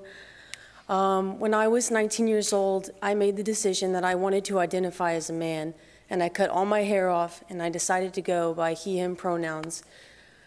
I had been going to therapy for some childhood trauma-related issues for a while, and 2 sessions after I briefly mentioned to my therapist that I had gender dysphoria, she was already asking me if I wanted to start the process of hormonal therapy and asking me questions like, does your mother really love you if she won't call you by the name you want? And does your mother really love you if she won't call you by the gender you prefer? I understand that gender identity rights are pushed due to the high depression and suicide rates in those who have gender dysphoria and do nothing about it. But in my case, if I had followed along my therapist's plan and moved forward in hormonal treatments, I would have never realized that I truly did not believe that I was a male, but that I simply felt that I was not enough as a female. And going on the hormonal treatments would have only left me completely unsatisfied in a similar way and led me to depression and maybe even suicide. I think another problem that is in this society is that gender is too fluent. In a room of 30 in a classroom full of 30 students, each child could identify with a different gender identity. And I think the issue with that is that the more fluent gender is, the more confusing it is. And if I couldn't see for myself at 19 what gender I was, then how can we expect those of an elementary, middle, and high school age to do the same? Excluding parents from this decision is not, in my opinion, it is not the best route to go, because if a therapist missed the mark, how can we expect teachers to know? How can we expect teachers to pick up and decide for the students what's safe and what's not? My therapist was ready to remove my mother from the situation simply because she would not call me by a different name. I want to thank everybody here for letting me speak, and I hope everybody heard my heart, and that it was not to show hatred towards a certain community, but nor to show insensitivity to the real issue of gender identity or gender dysphoria. It is a miserable thing to live with, but I believe that the response to gender dysphoria is not correct, and rather it's just a Band-Aid that gets bigger as we press the issue. I also think that removing parents from this is not protection, but it is a huge disservice to both the child and the parent, one that I would have received if I was in public school during this time, and one that I thankfully was able to avoid. Thank you.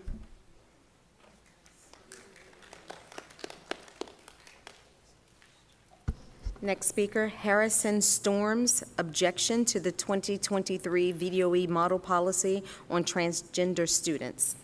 Hi. I'm here today to voice my opposition to those 2023 VDOE model policies and to encourage the school board to continue to use the previous transgender student policy based on the 2021 model. On a legal basis, these proposed policy changes violate both federal and state law prohibiting discrimination based on gender identity. The Fourth Circuit Court of Appeals ruled that transgender students must be permitted to use the restroom that aligns with their gender identity in Grimm v. Gloucester County School Board, and that to restrict access otherwise would be considered a violation of the Equal Protection Clause and Title IX of the U.S. Education Amendments of 1972. Title II of the Americans with Disabilities Act prohibits discrimination and ensures equal opportunities for persons with disabilities. The Fourth Circuit Court of Appeals ruled that gender dysphoria meets the condition of a disability under the ADA in Williams v. Kincaid. Although not all transgender people experience gender dysphoria, many do. Schools are thus required to provide accommodation to transgender students, which might include using that student's preferred name and pronouns, access to facilities that align with their gender identity, and confidential access to school counselors without approval of their parents. These model policies effectively command school boards to not provide these accommodations to many transgender students. The Virginia Human Rights Act prohibits discrimination on the basis of gender identity in public accommodations, including educational institutions.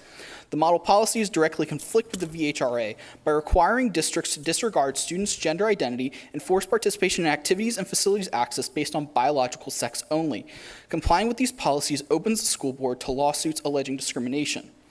From a safety standpoint, I must point out that the 2023 model policies recklessly endanger transgender students who do not want to come out to their family.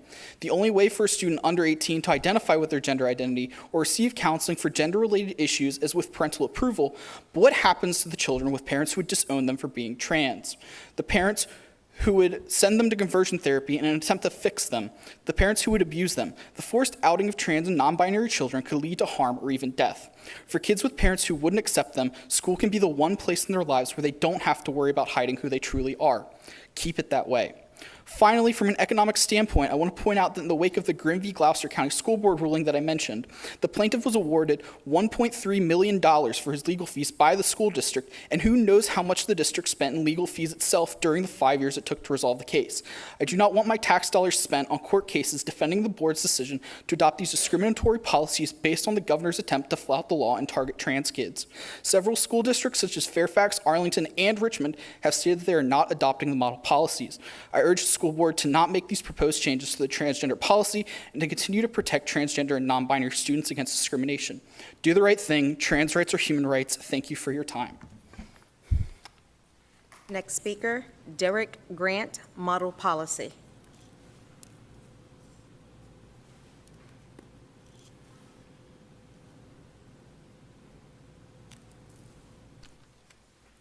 Good evening, everyone.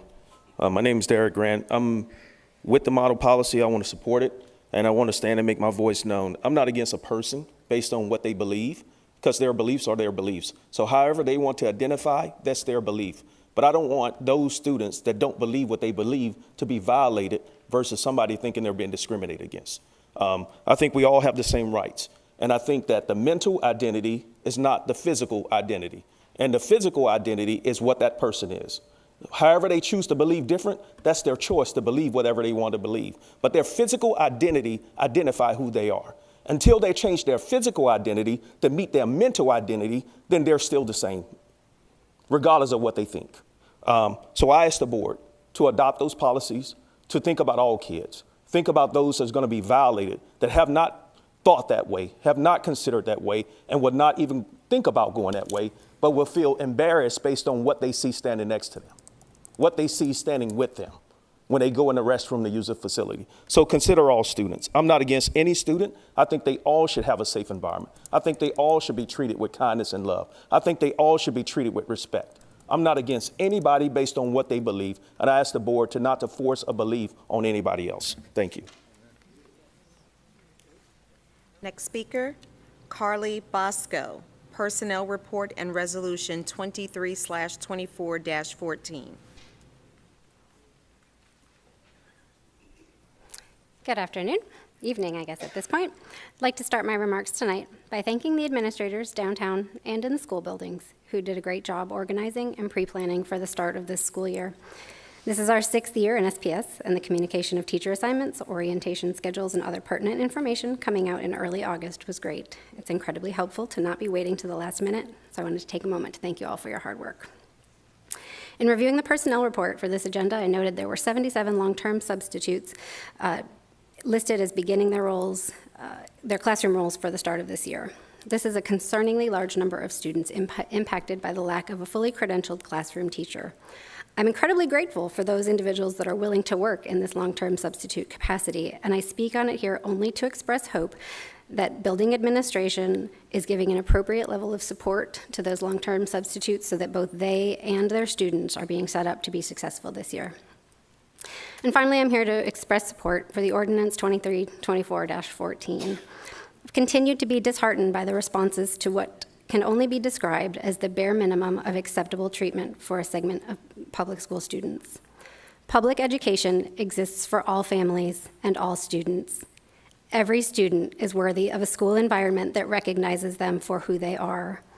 These proposed policies, if anything, do not go far enough to ensure all students are given an opportunity to thrive. For those students and those families of students impacted by this policy, please understand and know that you are loved and valued by so many of us in your community. Next speaker, Kristen O'Neill, Protecting Our Transgender Kids and How the Policy is a Great Step in the Right Direction.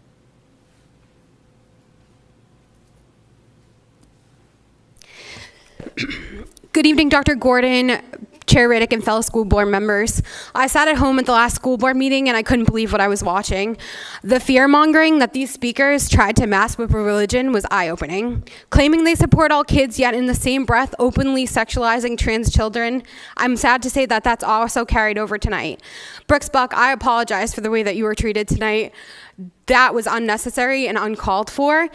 If anyone actually read the facts of Loudoun County, which I have, you would understand that that boy was not protected under the trans policy because he was not trans. He was gender fluid and therefore not protected under the trans policy. Regardless, that girl was raped and what she went through was disgusting, but what else is disgusting is to use her as a catalyst for your agenda. Because it's not fair to her, and every time that is brought up, she has to relive her sexual assault, and people in this room are using her again as a catalyst, and it's pathetic. Additionally, I hear a lot of people talking about how they're nervous about, oh, the schools aren't gonna contact me, blah, blah, blah, blah, blah. I'm not nervous about that because I've raised my children the right way. And I don't know down the line if they're gonna end up trans, and I don't care, and I don't know if they're gonna end up gay, but I know no matter where they bring, they're gonna be able to talk to me, which means this policy, it doesn't matter to my kids because they'll be able to come to me. What matters is to the kids that can't come to their parents and need that protection. Additionally, I would like to remind everybody in this room that these trans children are listening to you talk about them as you sexualize them and make them sound like sexual deviants. As you address the board and say the minority isn't as important as the majority, can you imagine if history took that stance? What if we said that about the Nazis' attacks on the Jewish? Or what if we said that about the Jim Crow laws back in the day? If this policy can save one child, it'll be worth it. If it can allow one child to see the light at the end of the tunnel, then we have succeeded. If you students are watching at home, please know for every negative voice here tonight, there are 20 of us cheering you on from the sidelines. You're gonna do incredible things, and I'm proud to be part of your story. I wanna leave you with one more important statistic, but before that statistic, you need to listen to this quote. From a very young age, I was told that people like me are freaks and abominations, that we're sick in the head and society hates us. This made me hate who I was. I tried so hard to be just like everyone else, but this isn't something you can change. I can't stand to live another day, so I'm committing suicide. That was said by trans youth Ashley Hailstorm before she killed herself. According to PubMed, 82% of transgender individuals have considered suicide, with 40% actually attempting it. This board was elected to represent everybody, including the minority. The majority of this board are parents and so are the people in this room. If we don't protect trans kids and they make the ultimate final decision, blood will never wash off your hands. And at that point, would it really have mattered what sink they used in the bathroom? Thank you. Next speaker, Joella Barone, the superintendent's transgender policy recommendations.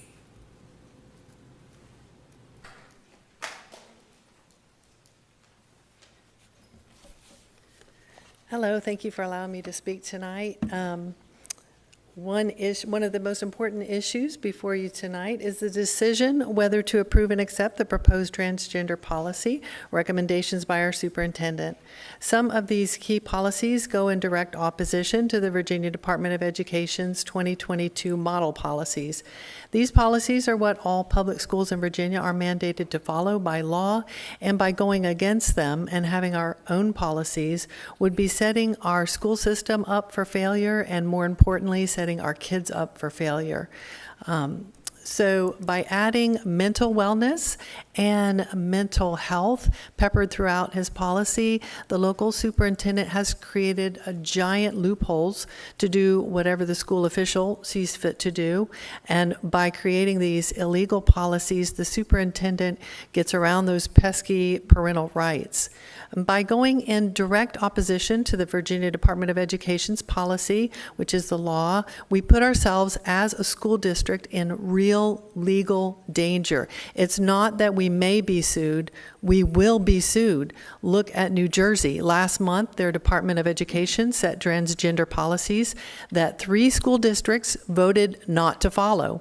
It sounds familiar. They were sued. They lost. That is called legal precedent, what judges go by. If we go down that same road, it will not end well for us. The Virginia Department of Education's policies provide us an umbrella of rational thought and legal safety, and that's where we need to stay. If we go way out on a legal limb, everyone loses. The Virginia Department of Education's policies protect parental rights and protects all students, including LGBTQ students. Last, it protects our school system from legal proceedings. If there are any issues, they will be referred to the Virginia Department of Education's state attorney general and fought at that level. But if they're on our level, it's our money. We're going to have to pay for that. I urge you to use discernment. Follow the Virginia Department of Education's model policies, which is the law. Thank you. Last speaker, Teresa Anderson, Transgender Policy, VDOE Model Policy Review Committee, Student Wellbeing.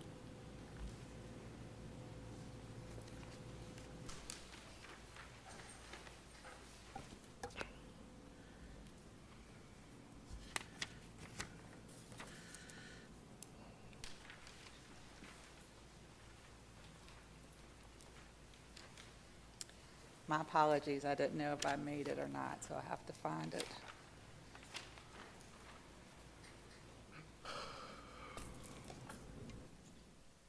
Thank you. Many of you on the board have children or grandchildren. I cannot imagine any of you thinking it is okay for a biological boy to be in a locker room with your daughter or granddaughter. Last month, our school board chair stated that he believes in prayer. The previous chair stated that she is a Christian. How can you claim to be a Christian one day and then the next day you know more than God does, and that God made a mistake when he created that student? My God doesn't make mistakes. If he created a boy with a penis, he's a boy. If he created a girl with a breast, she's a girl. Mutilating a child does not change the fact that they still have 2 X chromosomes and an X and Y chromosome. You cannot change how God made them, nor should you try without parent permission. These children belong to the parents, not the state of Virginia or the city of Suffolk. How would you have felt, Dr. Brooks Buck or Ms. Byram, to have a boy in your locker room when you were taking PE as a teenager? I do not know either of you well, but I believe I know you well enough to know that you would have felt uncomfortable showering and changing in front of a biological boy. With that said, why do you feel girls today should have a biological boy in their locker room? Our superintendent cited, and some people tonight, the Grimm's case from Gloucester, Virginia. that was heard by the Virginia Supreme Court. The superintendent failed to tell you that nowhere in the case is the locker room mentioned. Additionally, parents of the students were 100% on board with their child's decision to transition from a girl to a boy. The student's birth certificate and driver's license was legally changed to reflect the transition. A doctor's note was provided informing the school and the court that the student was undergoing sexual transitioning under a medical doctor's care. Nowhere in the case were sports mentioned. In what world is it fair for a biological girl to master a sport and then enter high school and find that she must compete against a biological boy? This dramatically decreases her chances to successfully compete at state, earn an athletic scholarship, and stay safe during competitions. Have you heard of the teenage biological girl who was playing volleyball and a biological boy spiked the ball so hard it injured her neck? Or Riley Gaines? You can Google her. Anyway, I'm running out of time, but the Title IX was developed to allow girls the opportunity to attend college and athletic scholarship just as boys were able to do. Policies like the superintendent's move girls to back of the bus. Thank you. The next item on our agenda is reports by the superintendent. Dr. Gordon. Thank you, Mr. Riddick. I'm going to call to the podium Ms. Antoinette Dickens, our Community Engagement Officer, to review the Good News Report. We're going to talk about our 2023 new teacher orientation, where we welcome 200 new staff to SPS, our alumni highlight, otherwise known as Where Are They Now?, our teacher and staff 2023 convocation, best pep rally in Hampton Roads, the first week of school highlights, the 2023 summer series, specifically SPS Explore, our Start Together and Rise summer student interns, and our calendar of special events. Ms. Dickens?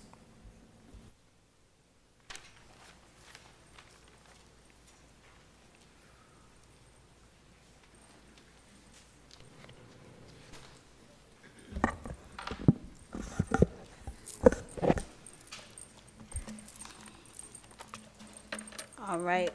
Good evening, Chairman Riddick, Superintendent, Vice Chair Howell, school board members. On August 21st at Colonel Fred Cherry Middle, our superintendent, city officials, and school leaders welcomed over 200 new teachers to Suffolk Public Schools during our new teacher orientation breakfast. At the event, new teachers heard from our Virginia Employment Association, VEA, representative, and learned about the benefits of the Teacher Supply Store operated in partnership with the Suffolk Education Foundation.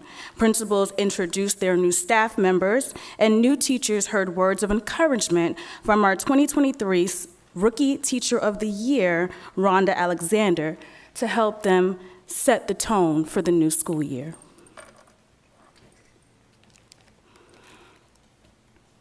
One of our new teachers recognized during the orientation breakfast was Ms. Becca Berry, a Lakeland High School class of 2011 graduate.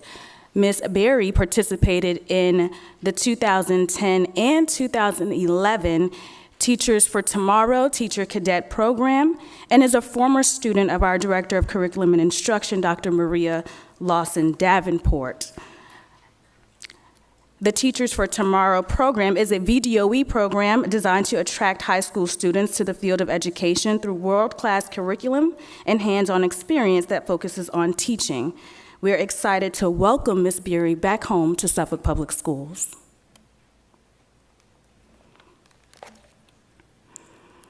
Also in August, Suffolk Public Schools employees welcomed the new school year at our convocation, where Dr. Gordon gave a dynamic, energizing address, reminding our staff to believe to achieve.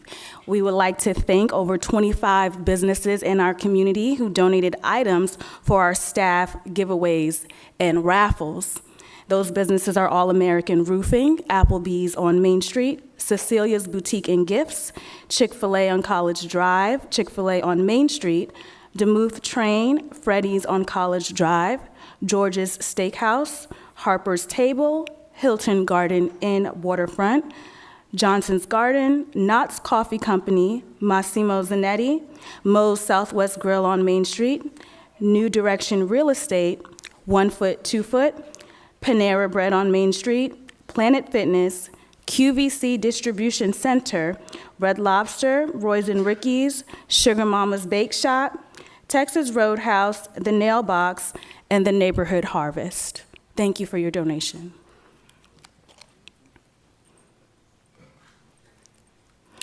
On September 5th, our first day of school, our superintendent and city mayor, Mike Duman, walked the hallways to visit students and spread awareness of the new school zone speed and bus stop arm enforcement cameras. The automated traffic enforcement cameras aim to improve road safety and increase protection for school students and motorists.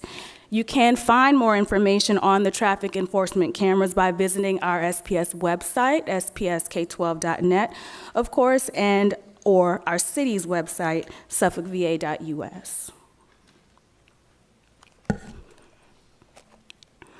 SPS Explore offers grade level specific, skill-based, family-focused learning opportunities for students. Participating students were able to venture out and report on their learning using Canvas and other digital media to earn prizes and recognition throughout the summer. This year, Suffolk Public Library and SPS partnered together to include SPS Explore in its annual Summer Reading Challenge.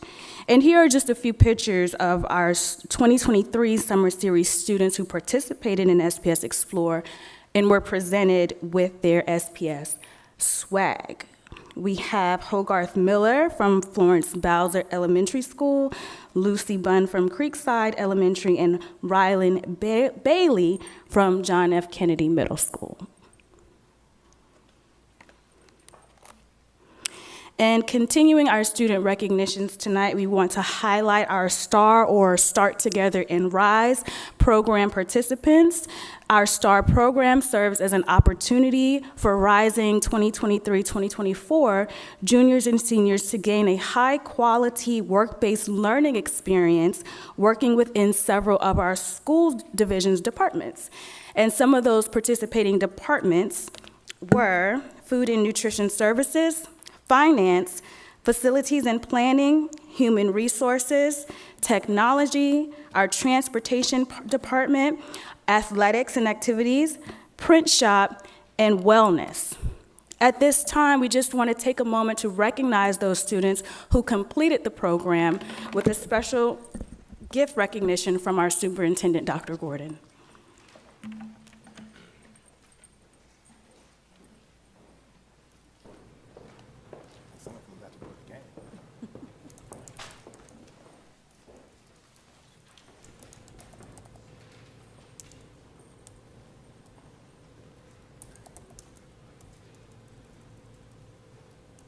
When I call your name, can you please come to the podium? Larry Stokes. We can clap for this, right?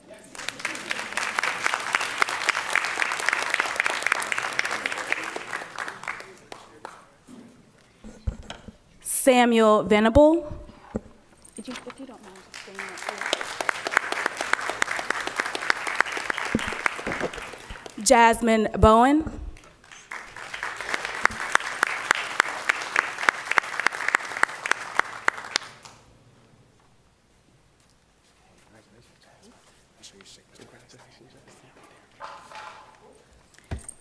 Mason Hirsch.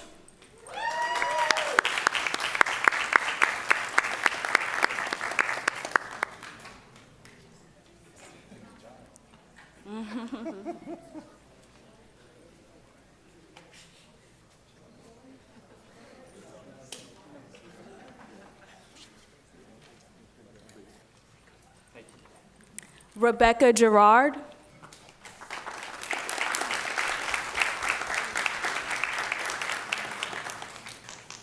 Brianna Morris.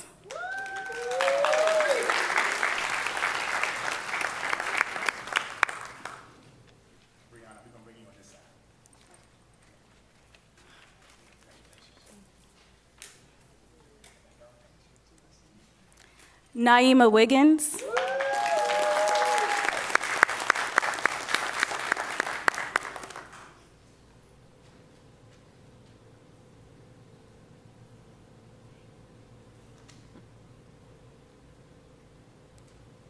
Demetrius Warren.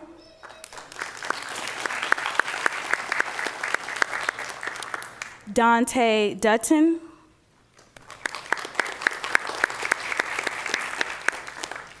Gerald Sanchez.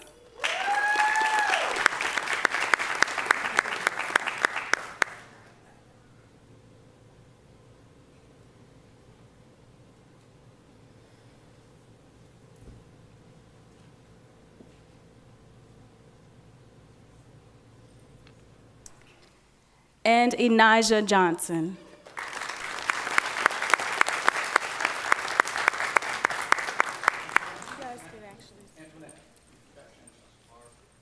Oh, I'm sorry, I apologize.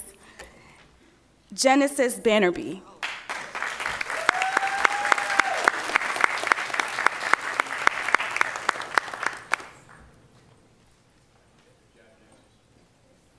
Congratulations, Genesis. Thank you.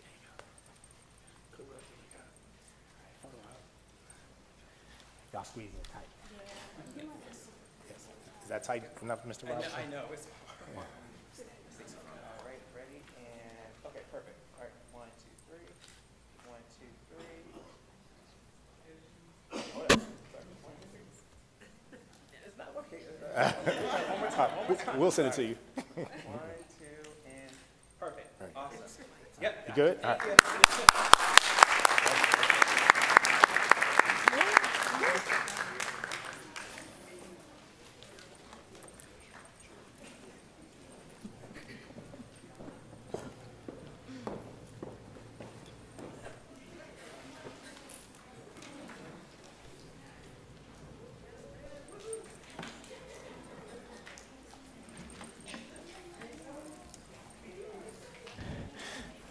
All right, thank you, Ms. Dickens. Ladies and gentlemen, our Start Today and Rise program is a brainstorm from our entire superintendent's cabinet, really led by Ms. Forsman, our chief financial officer. These students are actually getting experience in their desired job and career field here in SPS. That's unheard of working with us this summer. And some of our other kids actually were here, but they wanted to go to the Kings Fork Nansemond River High School game. I'm going to start off with our calendar of special events. The first day of autumn is September 23rd. October is Disability Awareness, Bullying Prevention, National Principals Appreciation Month, National Arts and Humanities Month, Breast Cancer Awareness Month, National Cybersecurity Awareness Month, National Custodians and Grounds Appreciation Day under the leadership of Mr. Terry Napier will be October 2nd. Parents, please listen up. The first interim reports will be issued after 23 days in the classroom on October 5th. October 5th is the day we want you to check those interims. On October 6th, we have a half day for clerical to make sure that our teachers and staff have some professional learning as well as to work on their grades. This will be an early dismissal for students. National Fire Prevention Week is October 8th to the 14th. Columbus Day, Indigenous Peoples Day, October 9th. National School Lunch Week, can't wait to see what Dr. Whiting and the entire staff has planned, October 9th through the 13th. And our next school board meeting, Mr. Chair, will be October 12th. Ladies and gentlemen, tonight you heard many comments from our constituents and our base. And before we get into that, we definitely want to be able to talk about the weather that I'm heard that a lot of your phones were going off. The school division is monitoring all weather activities. A short while ago, Ms. Dickens sent out a notice alerting our school community that Suffolk Public Schools is going to cancel all after-school activities for tomorrow. We've already been in contact with the city of Suffolk to monitor roads and potential flooding conditions. We will make a final decision for a potential early release approximately 10 a.m. But right now, the height of the weather is supposed to move in right around 4:30. I also want to take this time to talk about some of our comments that occurred in our public comments for the last 2 months. And one of the conversations that I actually had with our Vice Chair Howell when our current configuration of this board was put together was to always open with compromise and trying to make sure that we see both sides of the plate to try to see how we can work towards the middle. We did this by opening up some information on our purchase cards. School division was attacked. We did this by opening up information on our transgender policy, which we've actually have had in place for almost 3 years. There's been no issues. No issues. And one of the things that a lot of people don't understand or maybe are unaware because of a lot of the fear mongering that has occurred is that a part of our transgender policy and our process is students have to remain with that specific gender for 6 months. This eliminates the gender fluidity issue that one of our speakers actually spoke about. And see, the major problem with the Virginia current model policies is that it totally ignores student rights. Totally. So much to the point that our school board attorney actually reached out to the ACLU to ask to see if some of the things that we had put into place, to ask to see if what was actually occurring in the model policies was protecting rights. They said it did not. They said they cannot support the current model policies at all. You know, one of the things that we always have asked our kids to do with the form that students actually fill out is to have this conversation. And the conversation, 90% of the time, is probably going to occur with their school counselor. It's probably going to occur with their administrator. And the very first question that is asked is, do your parents know? The very first question. So this whole concept of eliminating parents' rights is a lie. It's a lie. Because we want to make sure that we are able to preserve students' rights first and try to encourage our kids to have that conversation with the parents. But you have to understand, not all of our kids feel free enough to do that. They don't feel free enough to do that. There is no elimination of parent rights at all in what we're proposing. What we really tried to do was put together the current model policy with what was originally passed when we did it before Governor Northam passed his version of the policy. That's the compromise that we're trying to do. But it seems like every time we try to compromise, the attacks grow stronger. And they never think about the impact on the kids. I was so happy to hear tonight that several people mentioned that the kids are watching. Either way, because the thought of what was said last month, almost every transgender or every LGBTQ plus student is a pedophile, is disgusting. See, we can continue to have this conversation about this biological boy going into the girls' bathroom and things of that nature. It doesn't happen. And you know what the saddest part about it all is? This isn't a problem for our kids. It's not a problem for our kids because our kids believe in respecting each other. Our kids believe that whatever you want to do, that's what you want to do. They're not going to discriminate. They're not going to bully. They're just going to ask for that same level of mutual respect. And we need to stop trying to generate this fear of what potentially happened in Loudoun County. Like that's going to happen here in Suffolk. It's not. Because of the conversations that we're asking for our staff to have with your children, for the conversations that the children are bringing to the staff without them even bringing it to them. The kids are coming to these staff members because in some cases, not all, but in some cases, they don't feel comfortable talking about it at home. And that's the one piece that several people have ignored. Now, I think what's so challenging for me is that we try to do everything that we can to keep our kids safe. The model policy discussion is definitely political. Everybody has their own views and rights. I don't have a problem with that. But just because we disagree does not mean you have to get disrespectful. The emails that Ms. Gardner, our school board clerk, received today from some of our speakers were downright disrespectful. Disrespectful. We ask for people to be professional. We can disagree every day. But you're not going to talk to somebody and insult their professionalism just because you don't like the outcome. It's not going to happen. And as the superintendent of this school division, as long as I'm sitting here, we're not going to tolerate that. Disrespect means that you do not respect the other individual for their expertise, their job, or who they are. And that's part of the reason why we are so passionate about this policy. I've seen people try to call it woke liberalism, placing ads in the paper, starting Facebook groups, all of these different things to try to encourage parents to turn against the school board. That's all it is, to try to encourage parents to go against the school board because they don't want to talk about our 95% division accreditation rating, because they don't want to talk about the fact that we have the 5th highest growth in the entire state. They don't want to talk about that. Because we have to continue this narrative that Suffolk Public Schools are struggling. The Suffolk Public Schools is not good. We had a parent contact us and say that the school board member told them, well, your best bet is for you to move. These are things that are happening. These are things that are happening in our school division. Now, all we're trying to do is make sure that we're supporting our kids. The jobs that we have right here are already difficult enough without the lies. I'm not going to say misinformation because they're lies. Think about the impact that it has. I love the one speaker that said, if what we're trying to do saves one kid, it was worth it. It was worth it. And that's what we're trying to do, to give these kids the opportunity to feel safe. This is why we have things on the agenda about discrimination and bullying. But what are we supposed to do when the bullying is actually worse from the adults? What are we supposed to do about that? I think we need to take the time to have some conversations about our kids and ask them what's going on. Have those conversations with them. You know, I had projected in my evaluation that we're going to have 100% accreditation, and we barely missed it by a couple of points. John F. Kennedy Middle School did not make it because of this thing called the 4-year rule. It's very unfortunate that a school doesn't make it when one of the years in the 4-year rule is a COVID year. Very unfortunate. But 18 out of 19, 95%, that's pretty good. That's pretty good. And I can count 100 school divisions that would switch place with us right now. Right now.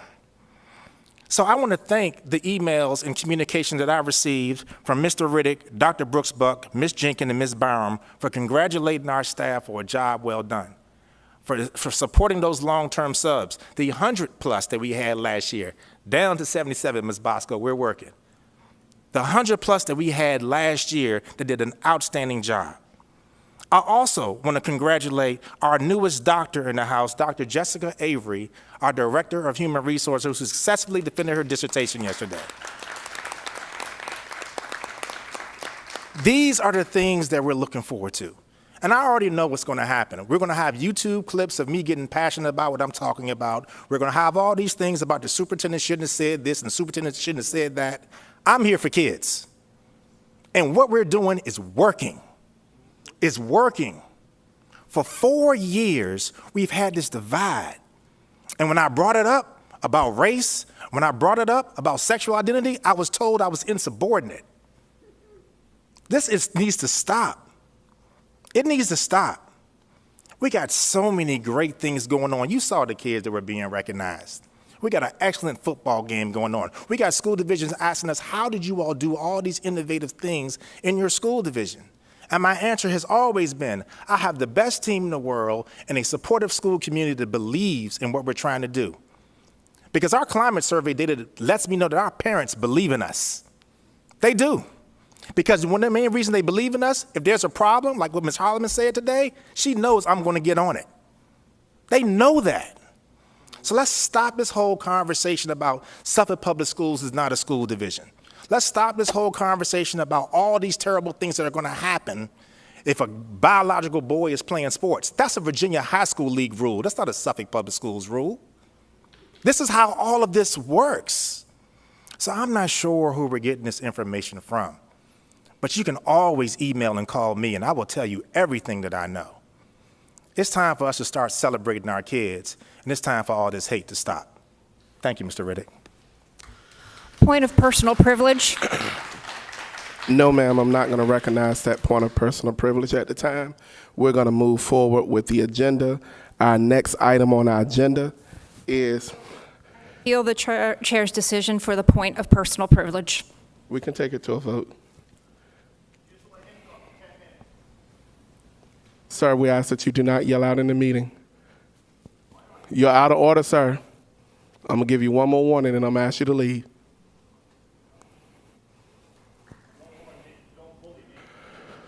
Sir, he's out of order.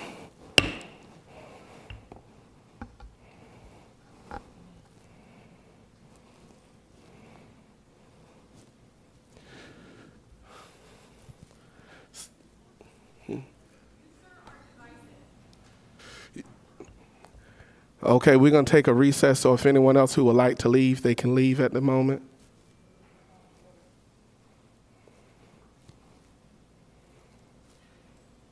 Is there anyone else who would like to exit the meeting?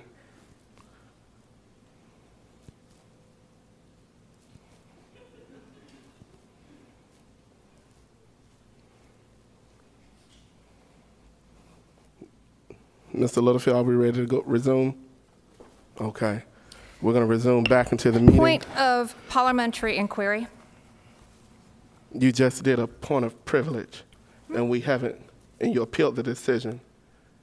We haven't addressed that yet. Okay, well, let's address it. I mean, I need to know which one you want to do first, because you have two. Okay, you're point of personal conflicting. privilege. Okay, point of personal privilege. Okay, I said no to that already, and you appealed And I it. appealed it. Mhm. Okay, so now at this point, We need to vote. exactly. Okay, let's vote. Okay. Madam Clerk? What's the motion? Well, she wants to have a point of personal privilege. And as the chair, I was within my duties to deny, because that's not a mandatory thing under Robert Rules of Order. And at this time, the board will vote as to whether they're going to grant the point of personal privilege or not. Am I correct, Attorney Wilder? You're correct. I need a second. It doesn't need a second? Okay. Board members, please vote. Board Member Brittingham? Yes. Board Member Brooks-Buck? No. Board Member Byram? No. Board Member Jenkins? No. Board Member Slinglove? Yes. Vice Chair Howell? Yes. Board Chair Riddick? No. Motion failed. We're going to move on to our next item on the agenda. Point of parliamentary inquiry. Yes, ma'am. What would you like to inquire about? If we are under Robert's Rules of Order, and I'm going to take this to the attorney, should the chair not be neutral in his words and actions? I've heard it said repeatedly over and over again that you operate under the Robert's Rules of Order. However, there's nowhere in your policy where it references that. You have implicitly operated under the Robert's Rules, but it's not set forth in your policies anywhere. Oh, it's in policy, yes, sir, under our late and early appearances on the website. According to Robert's Rules of Order, the board chair has the authority to set the parameters for all board meetings. So, It's yes. on the website, that's not on the policy.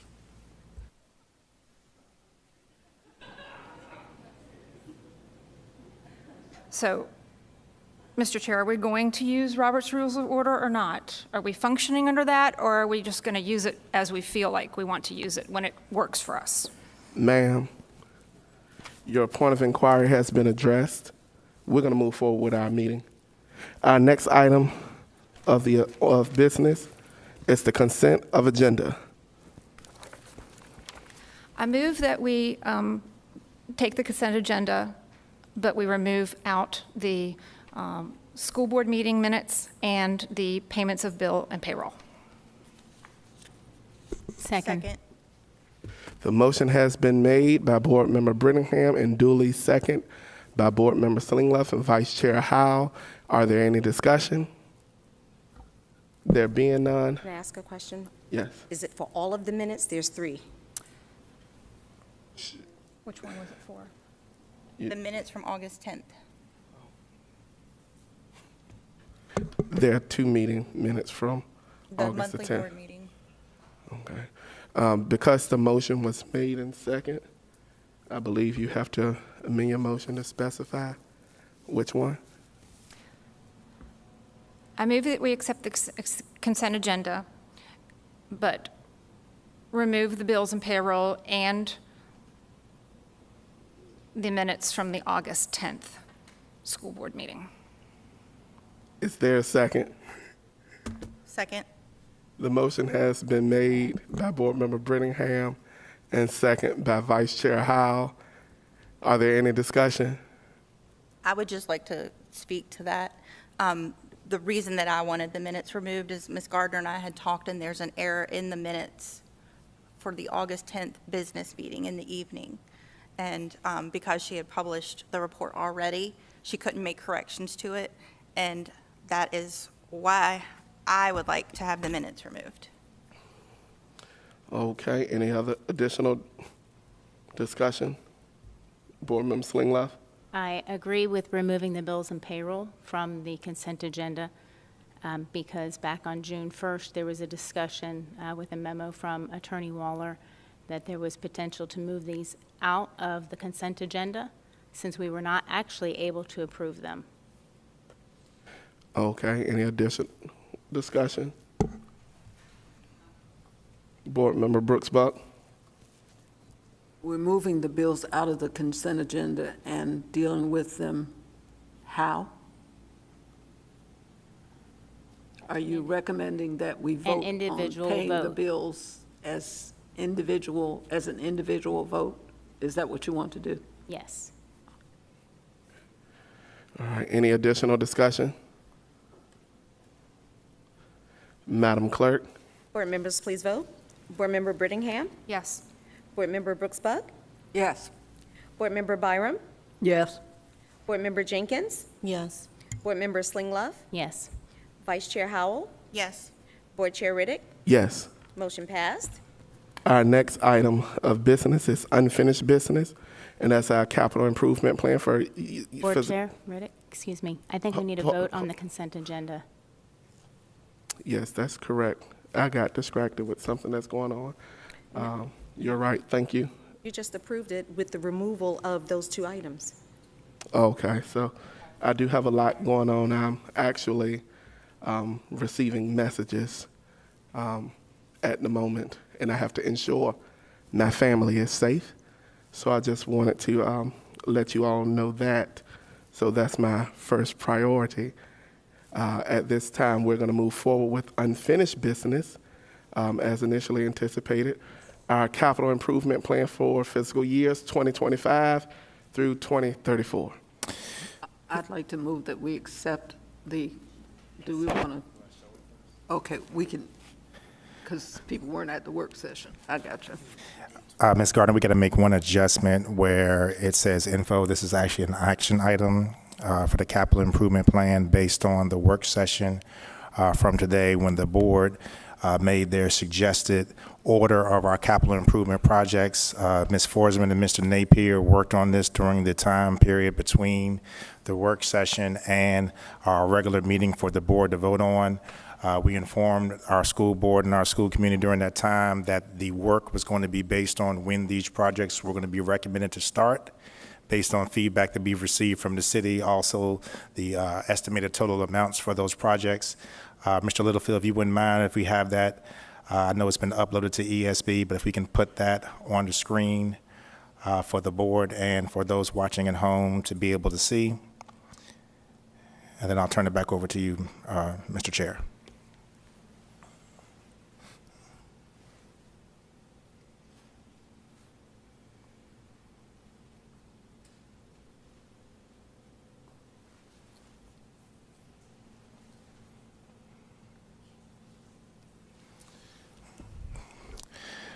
Thank you, Mr. Riddick. So I'm going to ask you to scroll as I'm looking at it. So the board had already agreed that John F. Kennedy Middle School was going to be number one because that project commences next month. Northern Shores, the bid is already out. College and Career Academy of Pruding. The main change was Elephants Fork Elementary School, followed by Kilby Shores, Forest Glen Middle School. You want to scroll up for me, please, Mr. Littlefield? Nansemond Parkway Elementary School, Nansemond River High School. This is the addition. Two-story addition, John Yates Middle School, and then the operations facility phase 2. Mr. Littlefield, if you wouldn't mind scrolling over so the board can take a look at the projected start years for these projects. As you can see, what Ms. Forsman has done is she's highlighted the first 5 years. As we discussed during the work session, these are the areas that we know that we want to be able to focus on. Things many times in years 6 through 10 do get moved around. As a reminder to our school community, every year the city then decides on the final CIP based on these recommendations from the school board that annually takes place in February. But some of these projects, such as the College and Career Academy of Pruding, potentially would start next summer, followed by Elephants Fork in fiscal year 2026-2027, and Kilby Shores in fiscal year 2027-2028. The smaller amounts are because the project will definitely take 3 years, with 1 year for architectural design, approximately 24 to 28 months for construction. And Mr. Riddick, if you don't mind, I don't think I'm gonna go over the entire thing, but I think the order's there for the board and school community to see. Thank you, Dr. Gordon. At this time, is there a motion to approve? So moved. Second. The motion has been made by Vice Chair Howell and second by Board Member Brooks Buck. Are there any discussion? There being none, Madam Clerk. Board members, please vote. Board Member Brittingham? Yes. Board Member Brooks Buck? Yes. Board Member Byram? Yes. Board Member Jenkins? Yes. Board Member Slinglove? Yes. Vice Chair Howell? Yes. Board Chair Riddick? Yes. Motion passed. The next item on the agenda is new business. We have Resolution 23/24-12.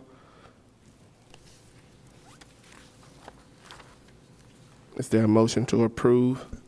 Move to approve, Mr. Chairman. Second.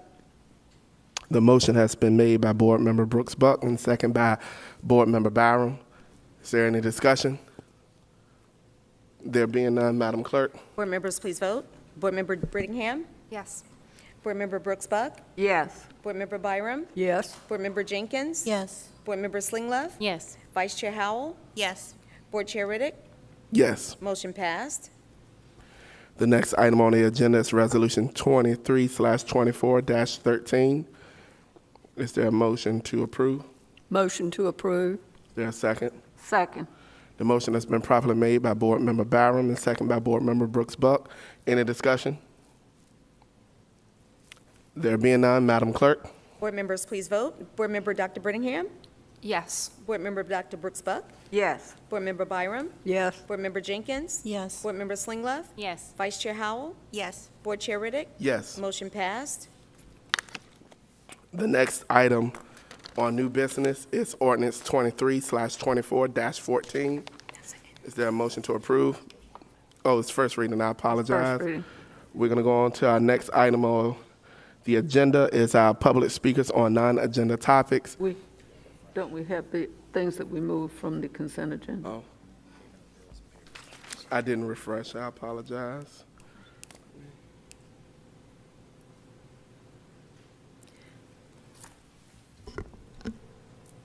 I'm sorry, what she just said? You're going to go to payments and bills first? Is that what you said? Yes. Yes, we're going to do it in the order that you have posted. So the next item on agenda is payment of bills and payroll August 2023. There were questions. Were there questions? Were there questions?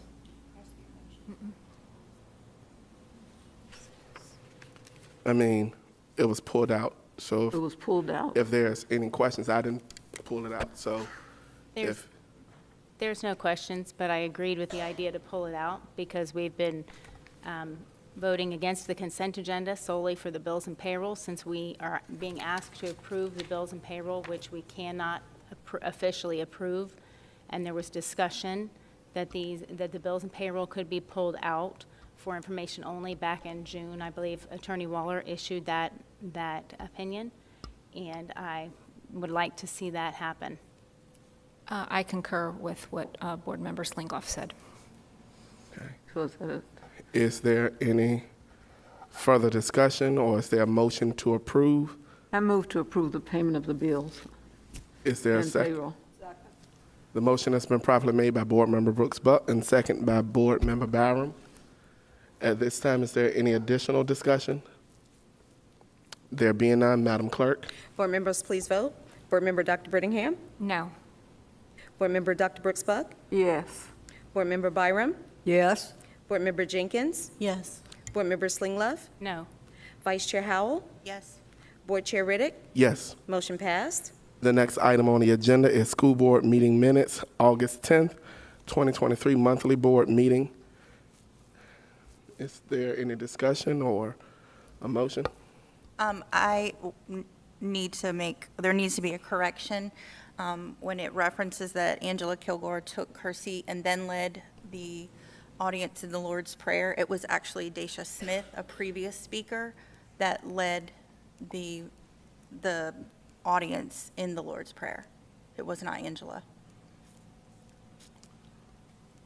Is there any additional discussion? My observation was a little different than what is articulated now.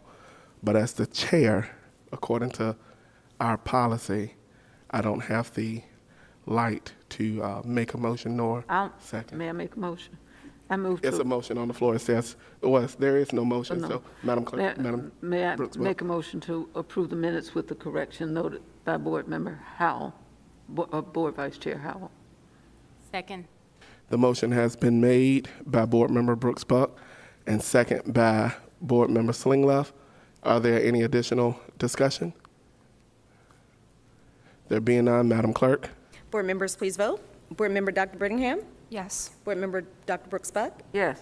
Board Member Byram? Yes. Board Member Jenkins? Yes. Board Member Slingleff? Yes. Vice Chair Howell? Yes. Board Chair Riddick? No. Motion passed. The next item on the agenda is public speakers on non-agenda topics. It is the intent of the school board to ensure that the affairs of the board be conducted in an open and orderly manner, that all persons desiring to address the board are afforded an opportunity to do so in the order in which they sign up to speak, that persons in attendance may observe and hear the proceedings of the board without distraction, and that the members of the board and board employees are able to transact the business of the board with minimal disruption. Any persons addressing the board shall, 1, confine their comments to matters germane to the business of the school board of the City of Suffolk. 2, refrain from words or statements which from their usual construction and common acceptance are construed as insults and tend to incite violence or breach of the peace. 3, refrain from obscenity, vulgarity, or other breach of respect.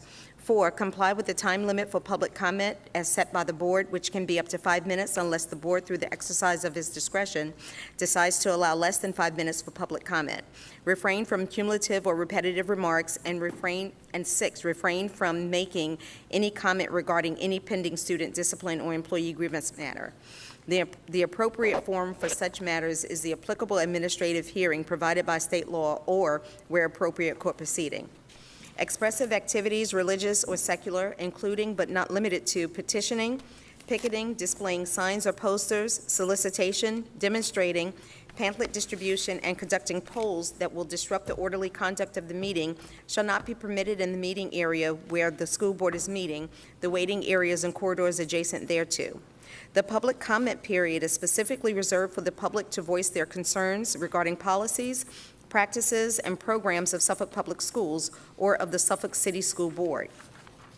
Persons addressing the board may deliver to the board or its clerk written materials including reports, statements, exhibits, letters, or signed petitions, and may also make use of any chart, graph during their verbal presentation. The school board welcomes comments from the public as appropriate. Board members will listen to public comment but will not comment, deliberate, or take action on them. The school board chair may direct the superintendent to investigate items and report back to the school board at a subsequent meeting. The chair or other presiding officer shall preserve decorum and shall decide all questions of public order, subject to appeal to the board.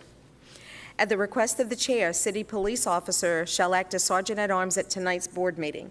That officer shall, under the discretion of the chair or other presiding officer, have charge of the meeting area and waiting areas and corridors adjacent thereto, and shall prevent disorder or interruption of the business of the board.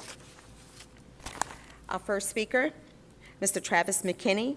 Yes, I can, in fact, criticize members of the school board. Good evening. My earlier remarks and remarks I've made over the course of history is power control, manipulate the message, control the power. Suffolk, you just witnessed what happened here tonight on controlling the message, controlling the power, and suppression of free speech.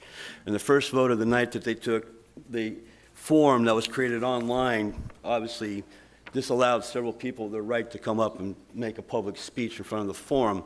And you had members on this board, the same 4 members on the board, if you pay attention close enough, vote lockstep to deny the people who were disenfranchised from their free speech and their constitutional right of free speech. All these board members, one running for a candidate for a state office, suppressed your free speech. I find it entertaining. So first, let me say this.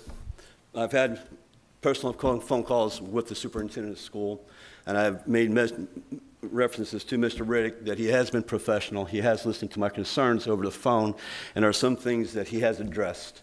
I will tell you that that is an honest statement by this man. We disagree on a lot of issues, but I will tell you that I brought my issue to his concerns, and he addressed it. But I find it funny when he says all of a sudden we've been demanding transparency of the budget, and they make a transparent budget, and they say, I'm attacked. That's subtle messaging. They're the victim over here. Poor us, we're being attacked because all of a sudden we made something transparent.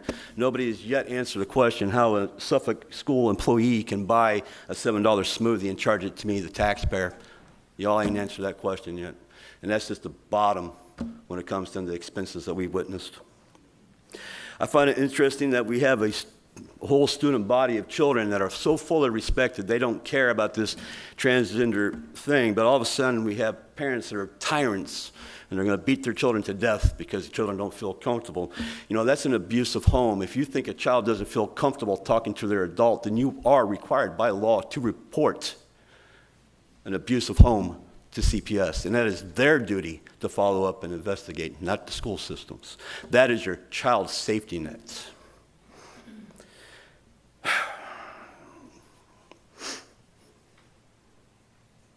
That's pretty much all I have for the night.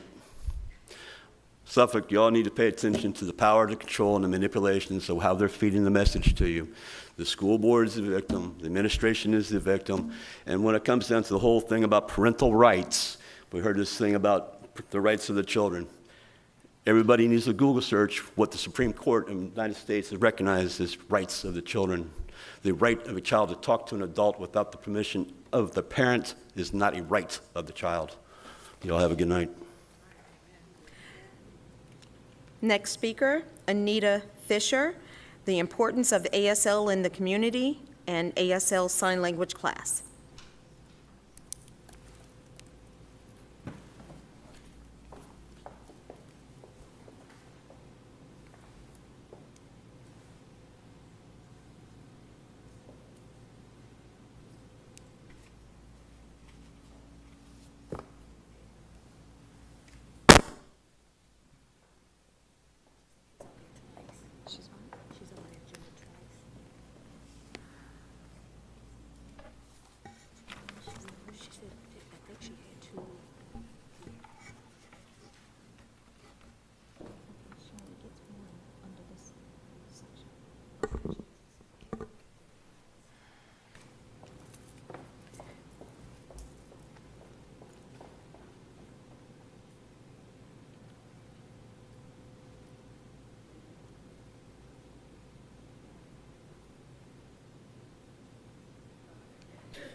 Sorry, I must address you guys. No one told me, because I did two things on ASL, that I would have to do both of them in 3 minutes. No one told me that. I just requested, since they put them together, that I would have 6 minutes because they're two different subjects. They're on ASL, but they are different. We're going to ask that you Take my pause her clock time. off. I'm not talking about ASL. Ma'am, give me time to address this. Thank you. She has two topics, but she is speaking under the non-agenda topic. You only get one entry, and you cover your topics under that non-agenda topic. No one told me that. Okay. Attorney Waller? That's not specifically covered in your policy. It's all about a matter of how you are, what your practice has been. So if that's been your practice, that's been your practice. But it's not specifically addressed in your policy. So you're asking for 2 separate 3-minute sessions to speak? I just asked if I could just do them together with the 6 minutes. You can. I mean, it's 3 and 3. You can do them together in 3 minutes, but I'm not going to give you a lot of time. Wait a second. How can you do this? Ma'am. Yeah, I know. Ma'am. Mr. Riddick, I know. Ma'am, either you can speak or you can, however you use your time, it's up to you. I'll pause the clock. Either you can inform us on the issue that's so important that you would like to share with us, and we get a chance to hear you. You gave us information that we can read. You do have our emails and our phone numbers where you can actually set up a meeting if you so choose. But you have 3 minutes. This is not the place for us to go back and forth about it. Give me my 3 minutes back then. I was going to do that, but you Thank took you. a different pathway. Thank so you. I'm trying to work with you, but you got to give me a chance to work with you. I am. I Thank you. appreciate you. Could you restart her time at 3 minutes, please? Okay.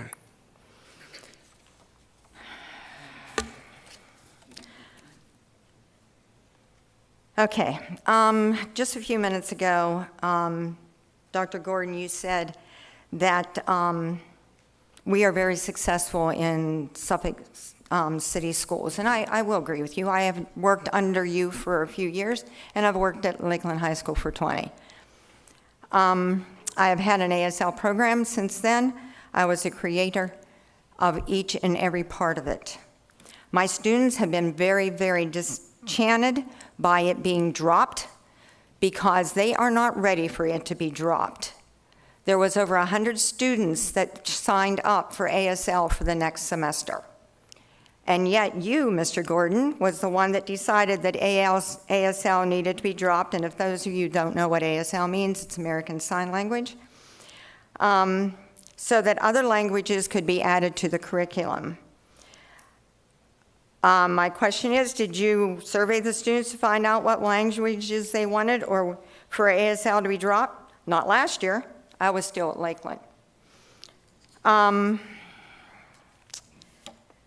had several students, and you can read them for yourself, that wrote me letters. None that I asked for, but they asked if I would stand for them, and that's why I'm here.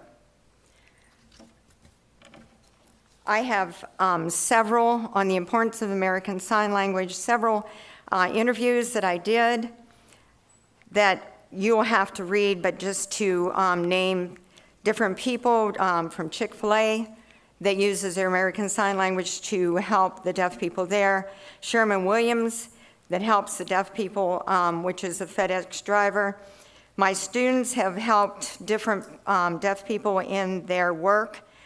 Also, we went to the MacArthur Mall for the Signing Santa so that deaf kids could understand the Christmas songs that we take for granted. For 20 years, my students went to elementary schools, our own elementary schools, to sign Christmas songs and skits.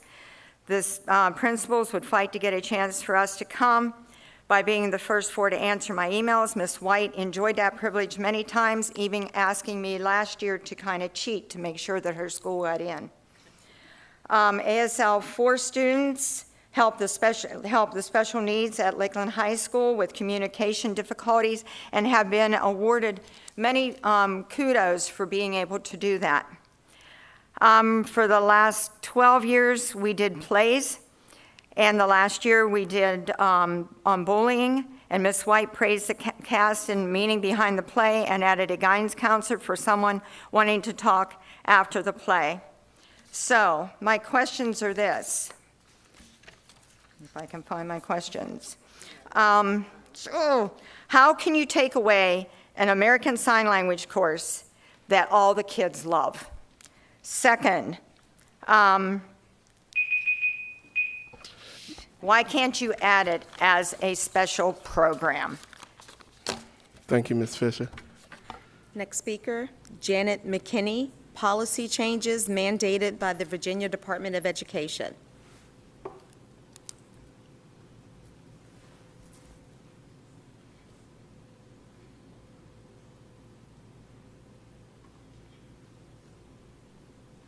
First, I have a point of order on the messaging that we get, the whole long paragraph we get before we can come speak. It violates your own policy. Policy 10-5.2 specifically allows that if a member wishes to address the speaker, they first ask the chair for permission to do so, and then they can address the speaker. You're saying that nobody can ever address the speaker at all. To be clear, the objections that those of us in the public have regarding this board failing to adopt the transgender model policies as mandated by the Virginia Department of Education, we do so because we demand our children be protected from sexual predators. Loudoun County serves as an example of teenage sexual predators existing and exploiting policies to their own end. We should be empowering our children to speak for themselves, to defend themselves in their actions and words. We should never encourage our children to remain silent in a situation when they are uncomfortable. And again, we should never blame the victim.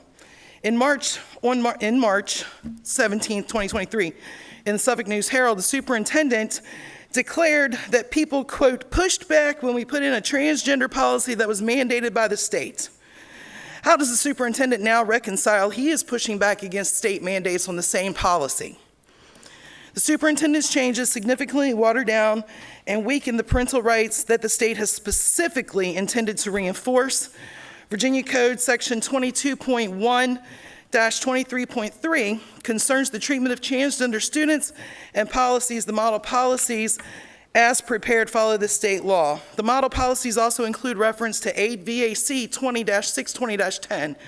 Paragraph D requires the school board to hold a public hearing before any approval of any policy change. That is included in paragraph C of your transgender model policy. If you have a vote on this policy without holding a public hearing, you'll be in violation of the law. Yet another violation for this school board.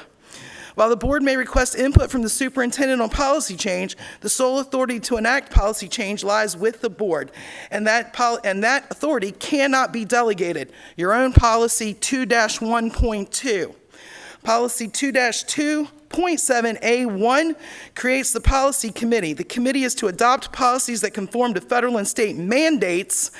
Not adopting the state's model policies would be a violation of this board's own policy. Finally, states said that their purpose for adopting the model policies was to reaffirm the parent's role in education.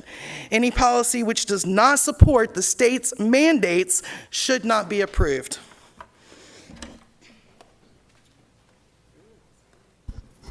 Next speaker, Richard Weisner, FOIA violation.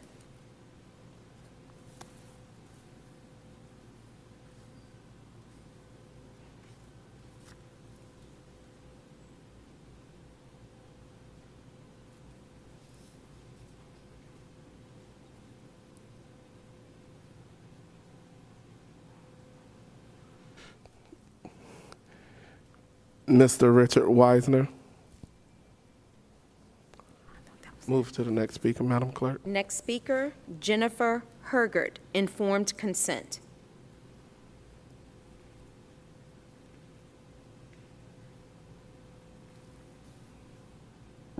Information to be put on record and also for each of the school board members.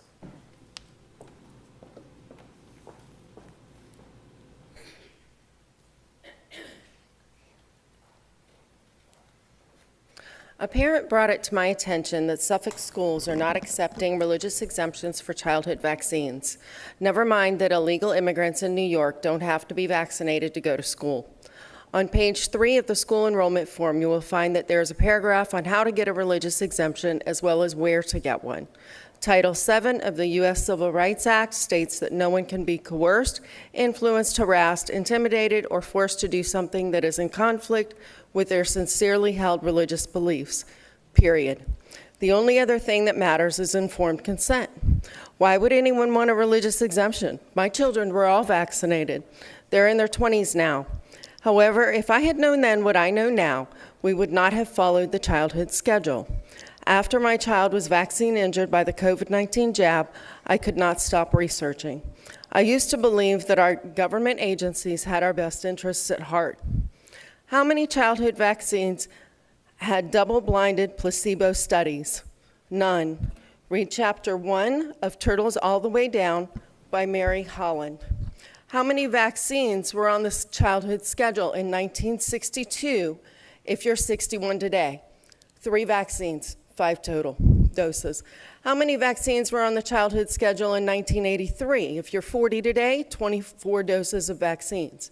In 1986, pharmaceutical manufacturers producing vaccines were freed from all liability resulting from vaccine injury or death by the Childhood Vaccine Injury Act. The floodgates were open, a new cash cow. As soon as a vaccine is put on the childhood schedule, there is 0 liability. In 2016, children received over 70 total doses of vaccines, although it's more now if they're getting the COVID jab. Many of us were born in the 50s, 60s, or 70s. I'm glad to see we survived. The Amish still don't get vaccinated, and there's no ADHD, autism, cancer, asthma, etc. I will send you studies to back up this information by pediatricians as well as in a Pennsylvania Senate hearing. Today in the U.S., 4 in 10 kids are depressed, 1 in 13 have food allergies, 1 in 10 have ADHD, 1 in 12 have asthma, 1 in 285 have cancer by the age of 20, and 1 in 36 are on the autism spectrum, according to the CDC. Many diseases were eradicated prior to getting the vaccines, some on their own and some with clean water and sanitation. Some of the diseases are treatable with antibiotics. LearnTheRisk.org. On the CDC website, what ingredients are in vaccines? Formaldehyde, mercury, aluminum, unborn calf blood, pig blood, aborted fetal cells, human blood, etc. Our rights are given to us by God, not our government.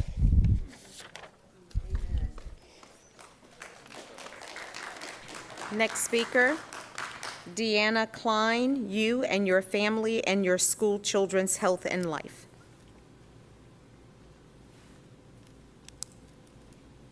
Thank you for hearing me. If everyone would like to take their phones and go to www.fda.gov/media/143557/download. I'm speaking tonight to save one child, and I'm speaking tonight to share the truth from your very own government. You will find at www.fda.gov/media/143557, which I'll give you a copy of /download, that you'll find on slide 16, page 17 of the FDA's own meeting, October 2020, which was 2 months before shot rollouts on United States soil, that they list such things as a myocardial infarction, which is a heart attack, and many different clots and brain damage and seizures and strokes and myocarditis and autoimmune disorder, deaths, on and on and on and on. Inflammatory disease, so whatever illness you had or were going to have, you now have because you are highly inflamed. It is well documented in the medical literature. This is just one example of a board member who is the president of a college and received $800,000 despite there being supposedly no conflict of interest on our FDA panel members. So this is a resource where you can find over 3,500 studies that have already shown that the COVID jabs are responsible for extreme harm, including over 400 studies on cardiac issues, over 600 studies on neurological issues, and on and on and on it goes. This is, and I do ask and remind you that the wicked do not come into the light for fear that they may be exposed. Did anyone in this room know about this list? No, they did not, because a little old couple from the Holocaust era in their 90s visited me in my patient exam room in 2021, and they said to me, Deanna, how come the United States public does not know their world history? Our family died in the Holocaust. Why does the American public not understand propaganda? Why? Because the evening news is bought and paid for. It is bought and paid for. You can read the list yourself. And the little old couple in their 90s knew. And I have a similar story from an Austrian woman and a woman who lived most of her life in Africa. They came and told me this. So why just a few days ago do we have an FDA meeting recorded with FDA board members, multiple physicians, and pediatricians asking why they're not investigating the death of a 7-year-old child who died of a heart attack 1 week after the COVID jabs? I don't call them vaccines because the definition of the word was changed in January of 2021. Did you know that? No, you didn't, because you weren't told that, because your news is propaganda.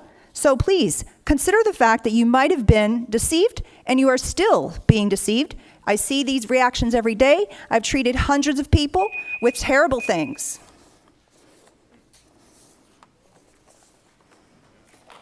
Next speaker, Tintin Shunay.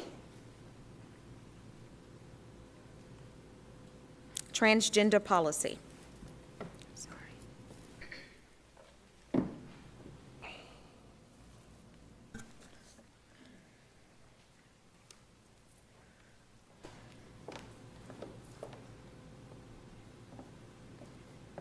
My name is Tenten. I'm 32. I'm non-binary. I use they, them pronouns. I remember the first time I heard about transgender, I was in shock. I didn't know you were allowed to be anything different than what the world told you were supposed to be. Later that day, my father called me and my sister his little girls. And it gave me pause, and I said, Dad, what if I wasn't a girl? He gave me a whole American, well, you weren't supposed to be a girl, blah, blah, blah, blah, blah.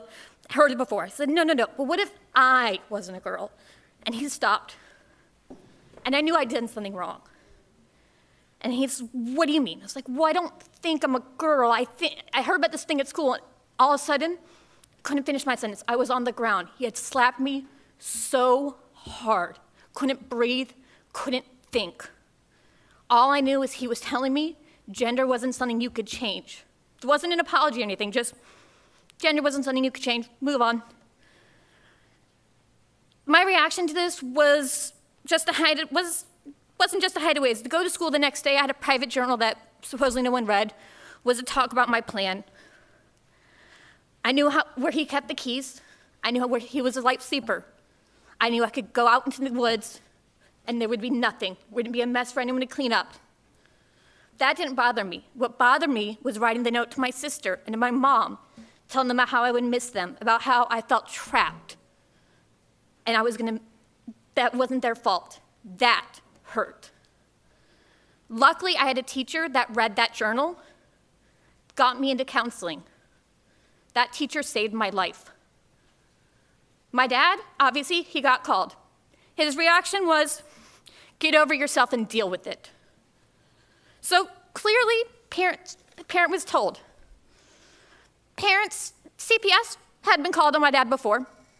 Wasn't the first time, wasn't the last time. CPS can be a thing. If someone brought up, you suspect CPS.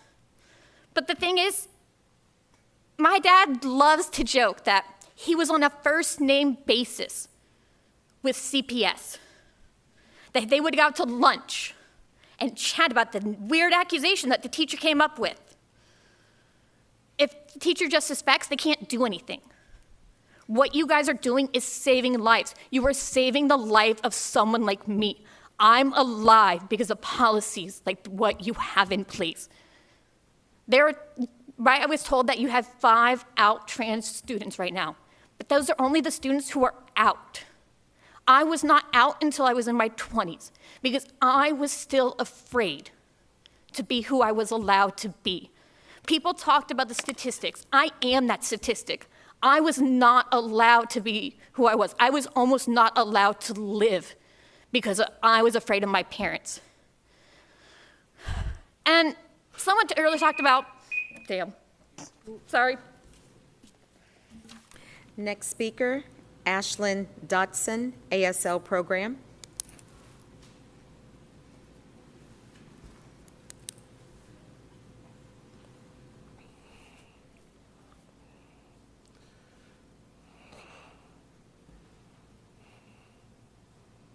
Hi, I'm Ashlyn Dotson.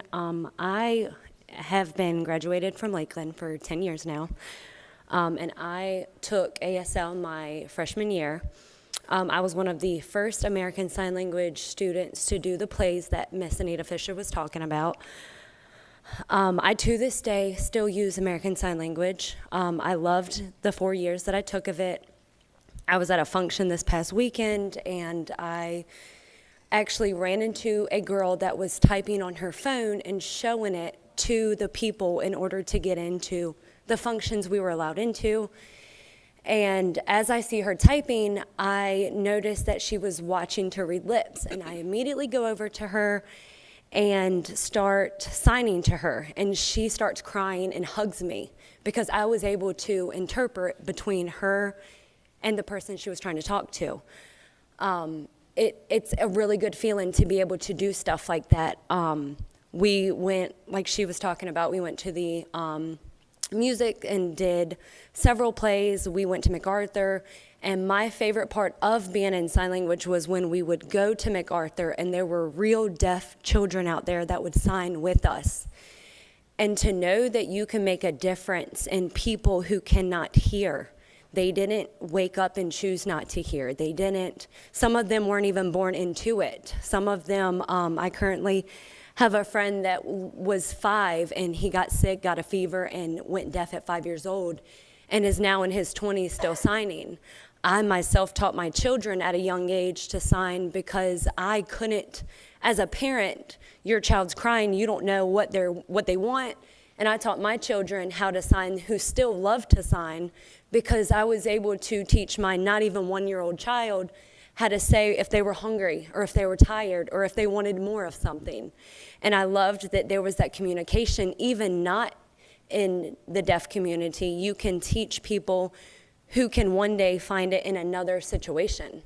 And the fact that you were able to be that person for somebody who is struggling, who can't hear, who can't speak to somebody, who's somebody's getting fed up with because they can't hear you, you're able to step in and help that person who cannot hear factor in and interpret. I feel like that anybody who wants to learn how to sign for future references should be able to, and that should be considered a language as well as all the other languages, because they didn't choose to not hear. They didn't choose to have to do it. We should be able to learn, if we would like to communicate with the deaf community. Thank you. Next speaker, Kit Webb, transgender policy, First Amendment rights violation, FOIA violations.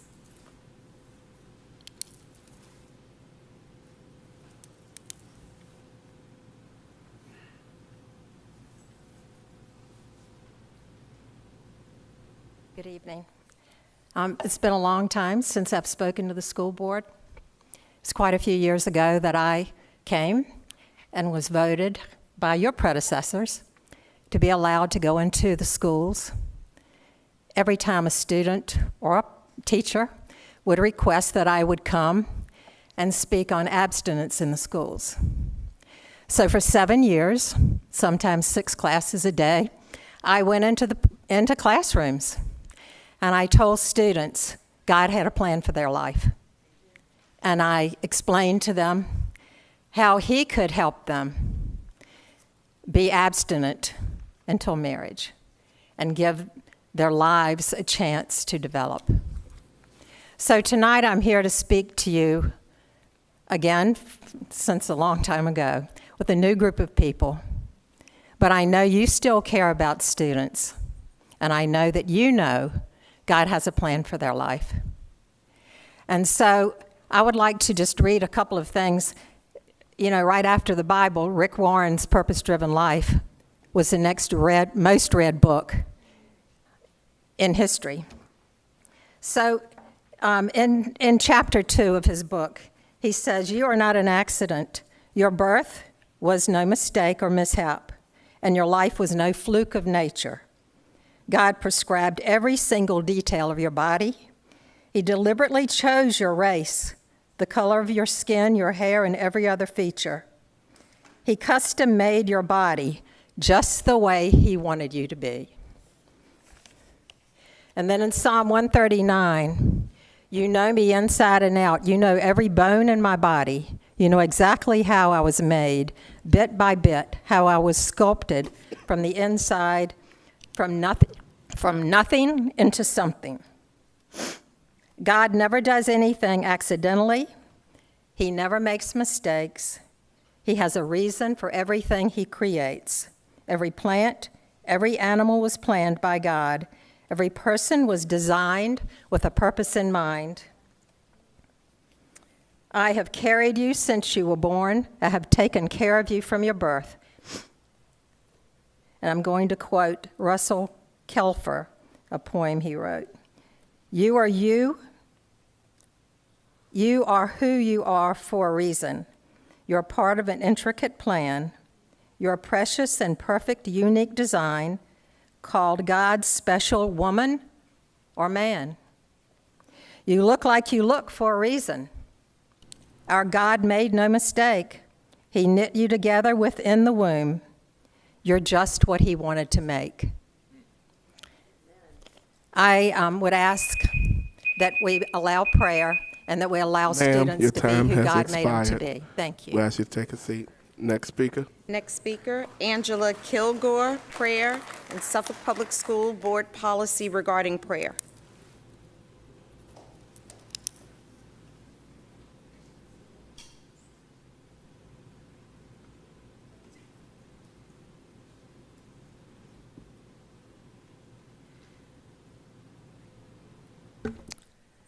Good evening, all.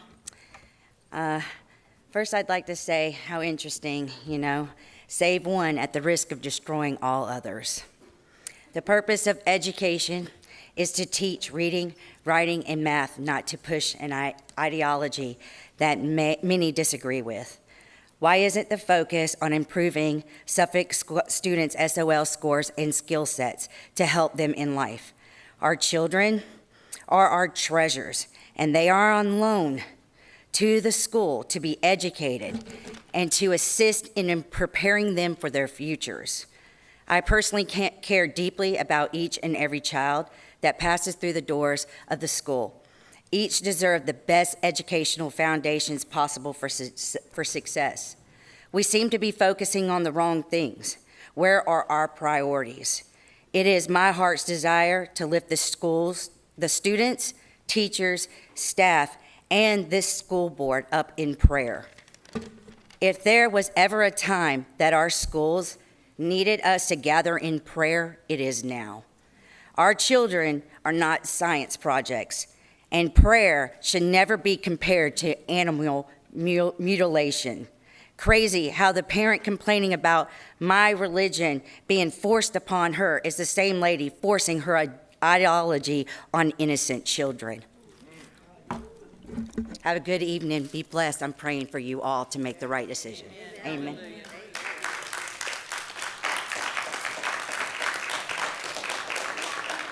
Next speaker, Rod Thompson, transgender policy. All right. So here I am once again to talk about hot dogs. Only this time, instead of hot dogs in the cafeteria, we're talking about hot dogs in the ladies' room. All right, let me be very clear. My speech is not an attack on the transgender kids or the transgender community, but a critique of a system who chases trends for clout while disregarding their primary directives. That's you. All right, so I thought about coming up here and identifying as a 17-year-old girl and asking if I can get admitted to Lakeland because apparently that's all we have to do these days. But no, here I am, just me, Rod Thompson, father, husband, unsuccessful political candidate. So, I delivered a sermon this past Sunday on judgment from Romans 14, and so I'm going to abstain from slinging subjective mud about the competence of those on the days and just stick to facts. And honestly, these facts would make my mudslinging look like compliments. Let's start with the transgender model policy alterations that are up for debate. It's been said before, over and over, it's reiterated that teachers don't have to tell parents about their children's sexuality and identity, quote, if SPS is of the opinion, which is subjective, that to require parental consent would pose a danger to the student's health and mental wellness. What guidelines, official instructions, and definitions are we basing those subjective opinions on? I'd have to assume none, because if a child is potentially in a home where their health and wellness would be threatened, Virginia's mandatory reporting law would go into effect, and since teachers are mandatory reporters, it would null and void all of those additions and changes that Dr. Gordon made to the model policy. If there is even an inkling of child abuse in a child's home, you're supposed to report it, not keep it a secret. In fact, an adult keeping anything of a sexual nature secret from parents is highly suspect. So what do we call adults who want to talk about sex with kids and then keep it a secret? Well, apparently now we're calling them counselors and teachers. If you want to protect trans kids, stop using them as a political puppet for your foolish agendas. And while we're on the topic of roles and responsibilities of those in charge of our children's education, let's be very clear. You will never be in charge of our children, just their education and their education only. Gauging your governmental abilities on the achievements of our greatest students negates responsibility for the least of these who you need to serve the most. At my last appearance, Dr. Brooks Buck went minutes beyond her allotted time and stood on the backs of high-achieving seniors using their $30 million scholarships as some sort of gauge of how well this board does their job. You know what? Well, 30 is a big number, but let's look at other numbers bigger than 30. Maybe like 40, as in 40% of males at Kings Fork Middle School who failed their reading on the SOL. 48, as in 48% of males who failed math. Let's do 55. 55% of African-American students who failed science. At Hill Point, 41% of males failed reading and math. Colonel Fred Cherry, 43% of males and 98% of students with disabilities failed writing. Booker T, 42% of all students failed reading. All numbers greater than 30 with another sum of about 54 cents. And the fact that JFK is accredited with conditions tells me this board has lost sight of their purpose.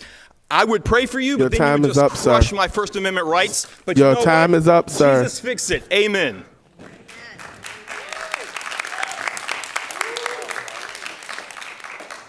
There are no more speakers. Okay.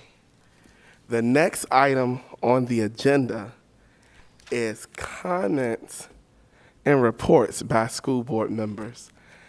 At this time, Madam Clerk, I ask that you set the timer to 3 minutes, the same time we gave the constituents. Board members, respect the time, just as we asked the constituents to respect the time. We're going to start with Board Member Slingloff.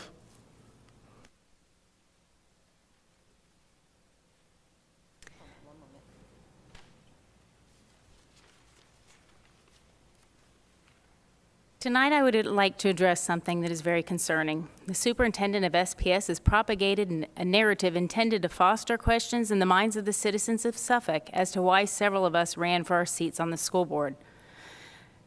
Just this last week, in an article dated September 19th, I quote, "I actually have school board members who are working against the school division. My job would be so much easier if you had people who believed in our kids.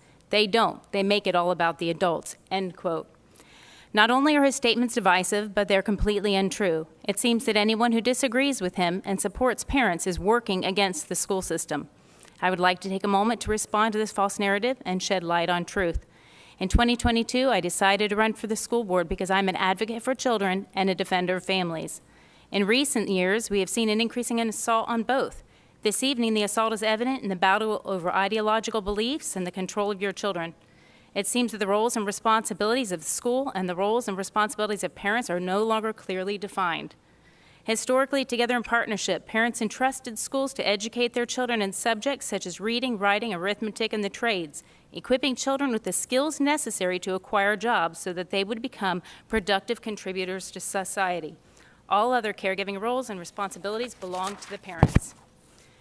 As the child's first and primary teacher, parents were expected to teach children right from wrong, raise their children in family traditions while instilling values, morals, and faith in their children's hearts and minds according to the convictions of the parents.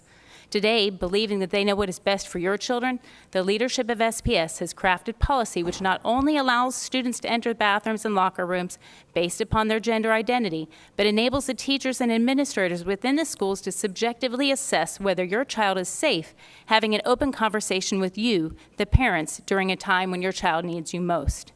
Our school leadership has crossed the line by not only affirming which cultural and social ideology is acceptable and therefore should be treated as normative, but now they want the ability to decide whether your ideology stands in opposition, making you, the parents, unsafe, abusive caregivers. This policy before the board must be rejected as is in order to reaffirm clearly defined roles. While lines between schools and parents have become murky at best, the lines between the defining roles of the SPS administration and the roles of the school board members have repeatedly been affirmed. For the past 9 months, repeatedly, along with a couple other board members, I have been told to stay in my lane. A very clear line defining roles and responsibilities has been outlined. Anything dealing with day-to-day was leadership of the administration, and it's clearly implied and repeatedly assumed by the SPSO leadership that the role of the board member is to approve the superintendent's budget, approve the proposed policies outlined by both the VSBA and the superintendent, and to evaluate the superintendent, board clerk, and board attorney. As we saw this past July, the evaluation process is only for those on the board who approve of the job performance of these employees. In July, two board members' evaluations of the superintendent were thrown out. And this Board Member Slingloff, your time has expired. I'll continue it next month. Thank you. I'll give the Thank rest you. of the story then. I appreciate you, Board Member Slingloff. Our next speaker is Board Member Jenkins. Board Member Jenkins. Thank you. I don't have much to say. I just want to thank everyone for their comments tonight. And it is my prayer and my hope that all our children feel loved and wanted by their parents at home, so they do feel safe to talk to you. But if there is a case that a child, for whatever reason, wants to talk to a teacher, I hope that the parents would feel great that their child has someone to talk to at school or anywhere, whether it's an aunt or uncle or anybody, that you're not the only one that they talk to. Me personally, I'm not trying to take anybody's responsibility as a parent. I have my own kids, I have my grandkids, and what I do for a living, I talk to children, I talk to the parents, and everybody's home is not safe. I'm just putting it out there. Everybody's home is not safe, and we do report it, by the way, when we find a home that's not safe. But I just hope that everyone's talking about God and praying. God is a God of love and respect, and I just hope that we continue to learn what that is. Read the whole Bible, so we will know what love and respect is. And with this storm coming, I'm just going to say I hope you all be safe, and if your kids will have to be home because of the weather, that's a perfect time to sit around the table, play some games, and be with your kids. Have a great evening. Thank you, Board Member Jenkins. Next speaker, Board Member Brittingham. Back in the 70s, an American radio broadcaster named Paul Harvey came to fame with his small-town, down-to-earth, common-sense approach to the ways Americans should deal with issues.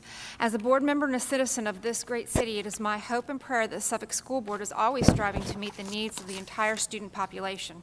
There are several issues currently that are weighing heavy on my heart and spirit, and I will speak about them tonight, which I know are of great concern not only to the citizens in my borough, but throughout the boroughs of Suffolk. I am very concerned that we are not doing the very best we can to prepare, equip, and provide the resources needed for the students as they that are enrolled in Suffolk Public Schools. Last month, I endeavored to connect with my many constituents of Suffolk to find out their concerns and how they want the issues to be addressed moving forward. While attending National Night Out on August 1st, I was invited by the police department to participate in an active shooter drill that was scheduled for August 17th to be held at Lakeland High School and Forest Glen Middle School. Then on August 29th at my third town hall at the Holland Community House, we discussed several items. The VOD model policy, the superintendent's proposed revisions to the current transgender policy, and how parental rights and education need to continue to be placed in the forefront, and continued importance of implementing further measures involving school safety was reported by the Suffolk News Herald, and I felt that it was a great success. On September 7th, I attended the board member Slingloff's town hall, which was also a great success in both providing excellent information to the community, but also receiving the necessary feedback from constituents. Yesterday, I had the distinct pleasure of collaborating with Southside Baptist Church's Young Navigators Tutoring Partnership, held by Natalie Lundy, as they began working with Kilby Shore students who signed up to receive tutoring services that will occur on Wednesdays running through June 12th. So now let me discuss with you some of the issues and concerns that are of my constituents in the boroughs and among citizens throughout Suffolk. The top two conversations I've had on a daily basis and multiple times a day lately concerns first the implementation of the model policy and the current transgender policies of the superintendent policy revisions. And second was the blatant violation of a Constitution First Amendment right at the August 10th board meeting, where Ms. Kilgore was told by board chair that she could not pray at the podium. First, let me cover the VOD model policy, which in April replaced the previous policy. The policy provides guidance for all students, ensures privacy, dignity, and respect for all students and parents in Virginia Public Schools. Both the Attorney General Myers, in an official AG opinion, and the Superintendent of Schools, Dr. Lisa Coons, in an official memo to all Virginia districts, supported the strong advice and advised every school district in Virginia to implement the model policy. An overwhelming majority of constituents validated that they want the VOD model policy, and they shared their thoughts not only at my town hall, but at Ms. Slingloff's town hall, at National Night Out, at Taste of Suffolk, and through letters and emails and phone calls and conversations. I've heard your request and asked me to please vote, and I will be voting for the model policy. Thank you. Our next speaker is Board Member Byram. Thank you. Couple of things. First, I'd like to offer Dr. Gordon and his staff special thanks, and all of our employees for such a successful opening of our 23-24 school year. I have spoken to several constituents recently who commended teachers, bus drivers, cafeteria workers, principals, everyone for being on board. Thank you for all that you're doing for Suffolk Public Schools. That's why we're here. Also, a special congratulations to those students that were in that summer intern program. That's a great initiative. I'd like to see more students have those opportunities in our city because that's something that is much needed. And to the people who spoke on ASL program, I hear you. I am a hearing impaired person myself. At the age of 7, I was completely deaf for about 2 or 3 years. I struggled, and I know what you were talking about. I feel for those who have worked in the program, and I know many people who have taken advantage of that program. And I thank you for speaking out on that very concern this evening. Thank you. Thank you, Board Member Byram. Our next speaker is Board Member Dr. Judith Brooks Buck. Thank you.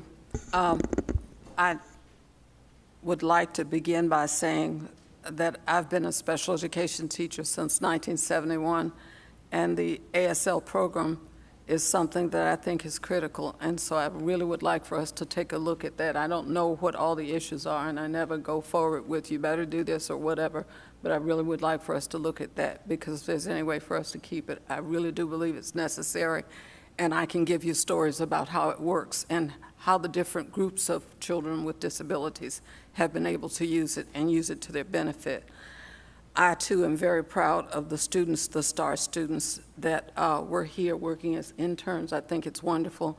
And I also want to congratulate the superintendent and the staff and the wonderful teachers and aides and all sorts of people who are on our team who work really hard to make our students successful. While people try to have come for the very purpose of attempting to insult me, because I am a Christian, I won't talk to you as you have talked to me. God has allowed me to feel sorry for you because of your behavior and your need for attention and your political agenda, even though you use our children for those agendas. Someone who wanted to pray for me said this to me: "For a well-educated woman, you must be slow. My so-called insults were directed towards your special friend, the superintendent. I have all the recordings. You do nothing to help anyone unless they are black." This is someone who stood at that microphone and said, "I want to pray for you." I'm sorry. I'm very particular about who prays for me. If this is the way you feel in your heart, leave me off of your prayer list. I have people who really do believe in the God I serve. They pray for me, so leave me off your prayer list if this is the way you feel. And these are just some of the insults from those folks. Many of them have left because they didn't want to hear the truth. They have all sorts of backbone when they're standing there and nobody's talking. And when they have to face the truth, they walk away. Now, the problem that I have with that is the lies about walking through my neighborhood. You see, the people who came and spoke on behalf of children, who care about children, live in my neighborhood. If I had gotten a lot of concerns about the transgender children, my neighbors tell me what they think. And some of them came here tonight to tell you what they think. I care about all children, and I am a Christian. And because God is love, and I know this to be true, He cares about all children. When I go over my minutes, the chair will tell me. I don't need anybody from the audience to tell me. And I know how to stay within my bounds. And if you want to have a talk with me, I'm ready. This girl has it. Thank you. Thank you, Mr. Chairman. Vice Chair Howe. Whew. Good evening, everyone. Welcome back to school. Want to give a quick special shout out to Mr. Privet. I know he's not here. Hopefully he's getting rest. But based on the conversations that, or the emails I've been receiving, I just want to acknowledge the burden he carries at the jump of the school year. Mr. Privet, thank you for the countless hours you have put in beyond what we even know to get the buses running and doing the very best you can with the very little sometimes we're given. And I just wanted to acknowledge you for that. I want to acknowledge also all of you that came out here to speak. I imagine it took quite a bit of courage because there was a 50-50 shot. You were either going to annoy people or you were going to get a clap. And I just thank you for using your civic privilege to come and do that and let your voice be heard. I know it's scary. I don't like attention. I'd prefer not to be on the spot once a month at minimum, but this is what God called me to do, and I'm going to do it to the best of my ability. And what I have spent the first year doing is building relationships, listening, seeking to understand, learning, and humbling myself before you, this board, the students themselves, and before God. And I have messed up, I'm sure, a multitude of times, and I anticipate that's going to be the pattern for the next year and a half until my term is over. But what I want to say is this, and I want to say this with couth and composure because I reflect Christ back to you. That's my #1 mission. And I'm sorry if that's offensive to any of you. I'm truly not trying to press my beliefs onto you. I'm trying to be truthful. And I have watched the audience as everybody's come up and spoken, and for the most part, you all received it, whether you liked it or not, with composure and maturity. There's a little pocket there that's received it with giggles and whispers and snarky faces and comments and whatnot, and that's, to me, counterintuitive to tolerance, which is supposedly the goal. But I would just like to share with all of you that after this careful, intentional, humbling, even sometimes soul-crushing year and a half on this board, what I have observed is our greatest deficit here is inconsistency.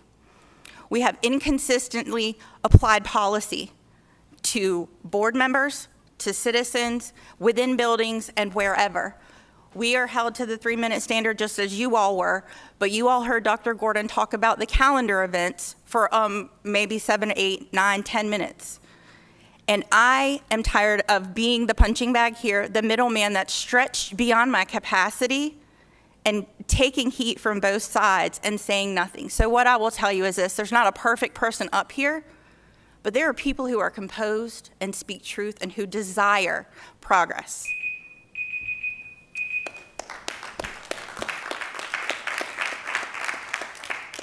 Thank you so much, Vice Chair Howell.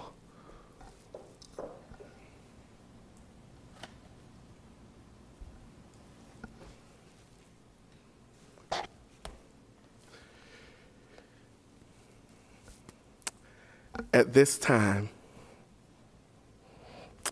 we're going to move forward to our next item of business, which is a motion to go in closed session.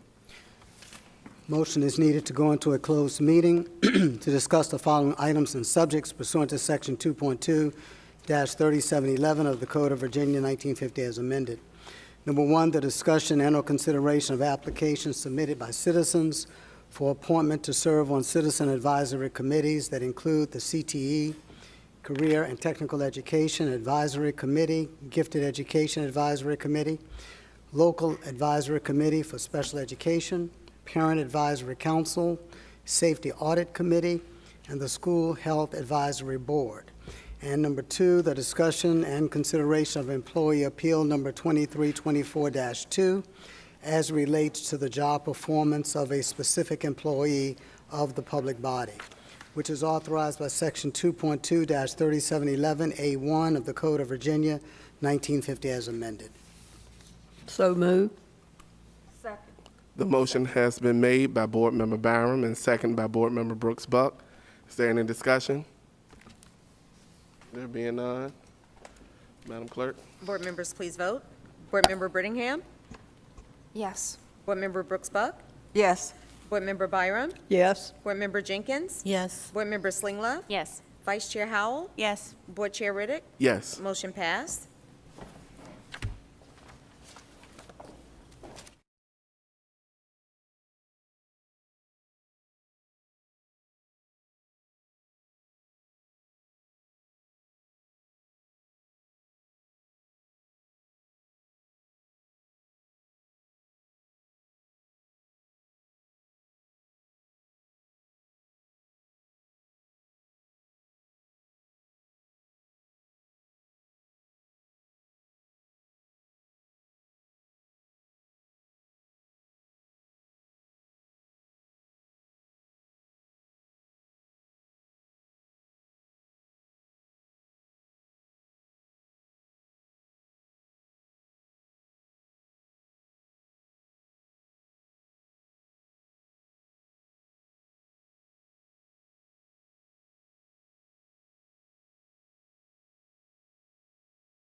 John, you good?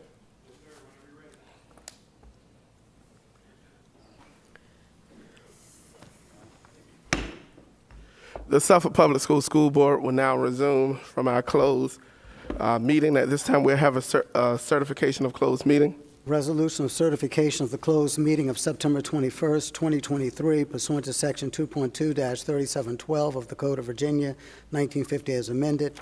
Whereas the School Board of the City of Suffolk convened a closed meeting on this date pursuant to an affirmative recorded vote and in accordance with the provisions of the Virginia Freedom of Information Act.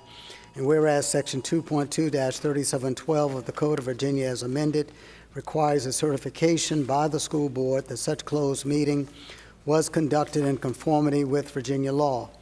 Now therefore be it resolved that the school board of the City of Suffolk hereby certifies that to the best of each member's knowledge, number one, only business matters lawfully exempted from open meeting requirements by Virginia law were discussed in the closed meeting to which this resolution of certification applies. And two, only such public business matters as were identified in the motion convening the closed meeting were heard, discussed, or considered by the school board of the City of Suffolk. So moved. Second. The motion has been properly made by Board Member Byram and properly seconded by Board Member Brooks Buck. Is there any discussion? There being none, Madam Clerk. Board members, please vote. Board Member Brittingham? No. Board Member, I'm sorry? No. No. Board Member Brooks Buck? Yes. Board Member Byram? Yes. Board Member Jenkins? Yes. Board Member Slinglove? Yes. Vice Chair Howell? Yes. Board Chair Riddick? Yes. Motion passed. The next item on the agenda is an action item, and that's the recommendations to the Citizens Advisory Committee. Move to approve. At this time, before we vote, I'm going to ask the clerk if she would read the list of names recommended to those committees aloud and state the committee, and then we will see if there's discussion and vote. Can I ask one question? Are you saying just the appointees or the ones recommended by the staff as well? Everyone. Okay. Gifted Education Advisory Committee, Daisha Smith, recommended by Dr. Brittingham. Dewan Hoffler Foster, recommended by Dr. Judith Brooks Buck. Christina Havlin, recommended by Ms. Slinglove.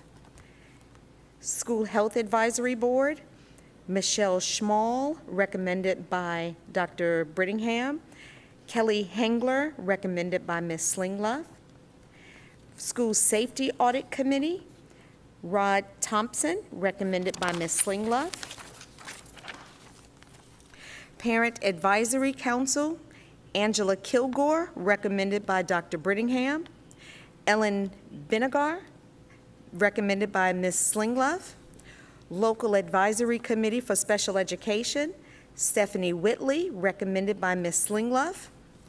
Career and Technical Education Advisory Council, Brian Harris, recommended by Dr. Brittingham. Valerie Fields, recommended by Dr. Judith Brooks Buck. Karen Hazelwood, recommended by Ms. Slinglove.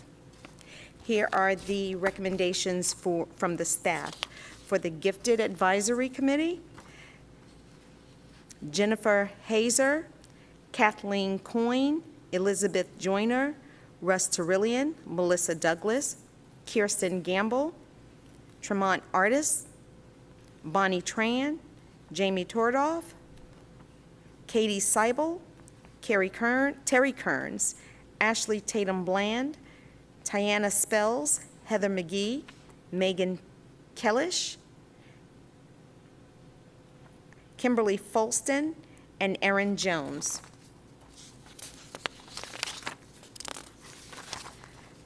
For the School Health Advisory Board, committee member recommendations are Ann McCoy, Lottie Holzendorf, Luann Dorsey, Tricia Kastelitz, Sarah Williford, Camille Hunley Prince, and 2 students that will be named at a later date. Title I, recommendations are Katrina King, Tina Johnson, Mika Coughlin, Charlotte Brooks Dale, Charlotte Baker, Vernicia Fentress, Louise Batres, Bernice Foster Holland, and Leslie Brennan. For the Safety Audit Committee, Cynthia Devers, James Allen, Melissa Zawadny.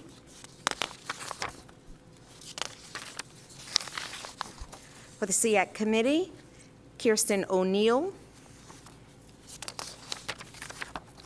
And for the Korean Technical Education Advisory Council, Karen Bazemore, Ross Boone, Charles Chapin, Chef Maya Collins, John Cotton, Jonathan Graham, Ryan Jenkins, Paul Joden, Elizabeth Joyner, Dr. Caitlin Leitner, Angelo Milan, Justin Nemeth, Dr. Justin Oliver, Mona Parker, Darissa Pitts-Page, Paige Powell, Judy Raymond, Terry Smith, Shalaria Skinner, Susan Straubenrock, Alexandria Sylvie Parker, Joan Turner, Angela Turntine, Troy Williams, and students that will be assigned from schools. Those are the names that are recommended. You don't have anybody? For SEAC, you only read one person. No. I'm sorry. Pardon me. From SEAC, I just heard one person, and that was my nominee. I'm sorry, say that again? For SEAC, I just heard one person, and that was my nominee from the staff. Because I didn't read the ones that were already approved from last month. She was approved from last month. Right. Kirsten was. But I just read her name because she was also recommended by staff. Okay. It was on the sheet. I didn't know if the staff, she was also recommended by staff as well. Yeah, the only staff, Dr. Brooks Buck, is the director and the coordinators and the chief academic officer. Okay. So to those who are watching at home, if you didn't hear your representative name called at the last meeting we had, a lot of us gave our recommendations at that point. This one here was an extension from our last meeting to fulfill and fill all of our committees to put us in a very positive footing to get off to a great start for committee work. Are there any discussion regarding to the motion that's on the floor? There being none, Madam Clerk. Board members, please vote. Board Member Brittingham? Yes. Board Member Brooks Buck? Yes. Board Member Byram? Yes. Board Member Jenkins? Yes. Board Member Slinglove? Yes. Board Vice Chair Howell? Yes. Board Chair Riddick? I abstain. Motion passed. Thank you, Madam Clerk. At this time, the next item on the agenda is the action item. That's the employee appeal number 2023/24-2. Mr. Chairman, I move that the superintendent's request to dismiss employee appeal number 2324-2 be granted because the material allegations contained in the complaint were not filed within 45 days of the alleged act of discrimination as required by School Board Policy 1-5.9A. Second. The motion has been properly made by Board Member Brooks Buck and properly seconded by Board Member Byram. At this time, is there any discussion? There being none, Madam Clerk. Board members, please vote. Board Member Brittingham? No. Board Member Brooks Buck? Yes. Board Member Byram? Yes. Board Member Jenkins? Yes. Board Member Slinglove? No. Vice Chair Howell? No. Board Chair Riddick? Yes. Motion passed. Thank you, Madam Clerk. At this time, before we go on to the next item, I just want to say this. I want to clear up some ambiguity here. People are making lies, statements that is inconsistency with how the meeting is ran. During the agenda review, I give the superintendent time limits on his topics that he has. And tonight, the superintendent was within his time that was placed upon him by the chair. That's one of my duties as chair. Also, there's a policy that states that for non-agenda speakers, correct me if I'm wrong, Attorney Waller, the time allotment is 45 minutes. And at that point, we have to reduce the time of allotted to speakers to comply with our policy. So what you saw tonight was implementation of the policy. It's not my problem that some people don't like the implementation of the policy. What we're doing is what's in the best interest of our children. It is not partyism, and it is not personal. There are some who want to make it personal, but it's not. There was a threat on my life after the last meeting because some people, yet to be determined, not excluding some of my colleagues, have had a hand in this foolishness. And my information was circulated on a Christian network. And the threats that I received came from my fellow Christians. I find it mind-blowing and baffling. But I'm not here to do what's best for Tyron. I'm here to do what's best for children. I have skin in the game. And I'm not going to stand by idly and let anybody tear down Suffolk Public Schools. I don't care who you are or where you're from. Our staff has dealt with it enough, and I'm saying it now, enough is enough. The counterintelligence need to stop, because you're not here to do what's in the best interest of children. You are in here to dismantle the school system. And what was shared with me by all of these Christians who were threatening my life and calling and leaving threats, they all reference that you take your children out of public school and put it in private school. If you go to my political Facebook page, you will still see it there. I'm not here to sling mud, but I'm tired of it. Yes, we can't celebrate the successes. Yes, we can't get into the ASL program because we are being bombarded with a bunch of foolishness. And then to say that what I did tonight was an abuse of power by asking citizens to put it in writing what you're going to talk about, to put your address down on a piece of paper, what you're going to talk about. I asked 15 people to go to their website on the phone and try to fill it out, and all 15 replied back that, hey, we could do it. So at the end of the day, we're going to figure out if there was a glitch or not. We're going to make sure that's fixed. That's what we're here for. But I'm tired of watching Dr. Gordon get dragged through the mud, and then people hide their hands and want to holler, well, what about his respect to us? It goes both ways. You can't throw stones at the man and then want him to sit there and take it. I'm running out of cheeks. And we don't have time for it. We're trying to move forward. Leave the foolishness where you picked it up at. If you're not here for the business of children, let it go. Most of the speakers that came up tonight didn't even state that they had a child in the system. If it's that much of an issue, then I want to hear from Suffolk Public School parents, 14,000 plus students who have parents or guardian. I want to hear from them. Board members, I ask that you do not send someone that you have planted to reach out to me because you miseducated them at your town hall. Don't do that. And it is correct that I have been distant and not sharing information with board members because I have to protect Suffolk Public Schools. And I'm going to say this and I'm going to move forward and adjourn. There was an allegation alleged. I shared it with one person. Before I could leave the school administrative office, there were FOIA requests in for my information. So when people want to act innocent and then you maneuver this type of way, don't get mad because people changed up on you. Recognize what you did that caused people to change. I've been fair. I have been more than impartial. I have taken everybody on this dais by the hand. I have had communication. I have bent over frontwards, backwards, sideways. I took it on the chin.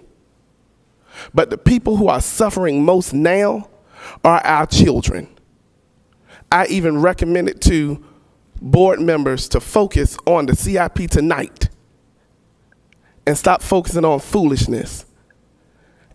And some board members didn't even dissect the information. Y'all, we got a fight ahead of us. And if we don't get with the program, and I ain't talking about program elephant or donkey or black or white, I'm talking about a program of educating children. That's what we're in the business for, educating children. If we have any other motives, I ask you to resign. The rest of the information on the agenda is informational items. The meeting is hereby adjourned. So moved.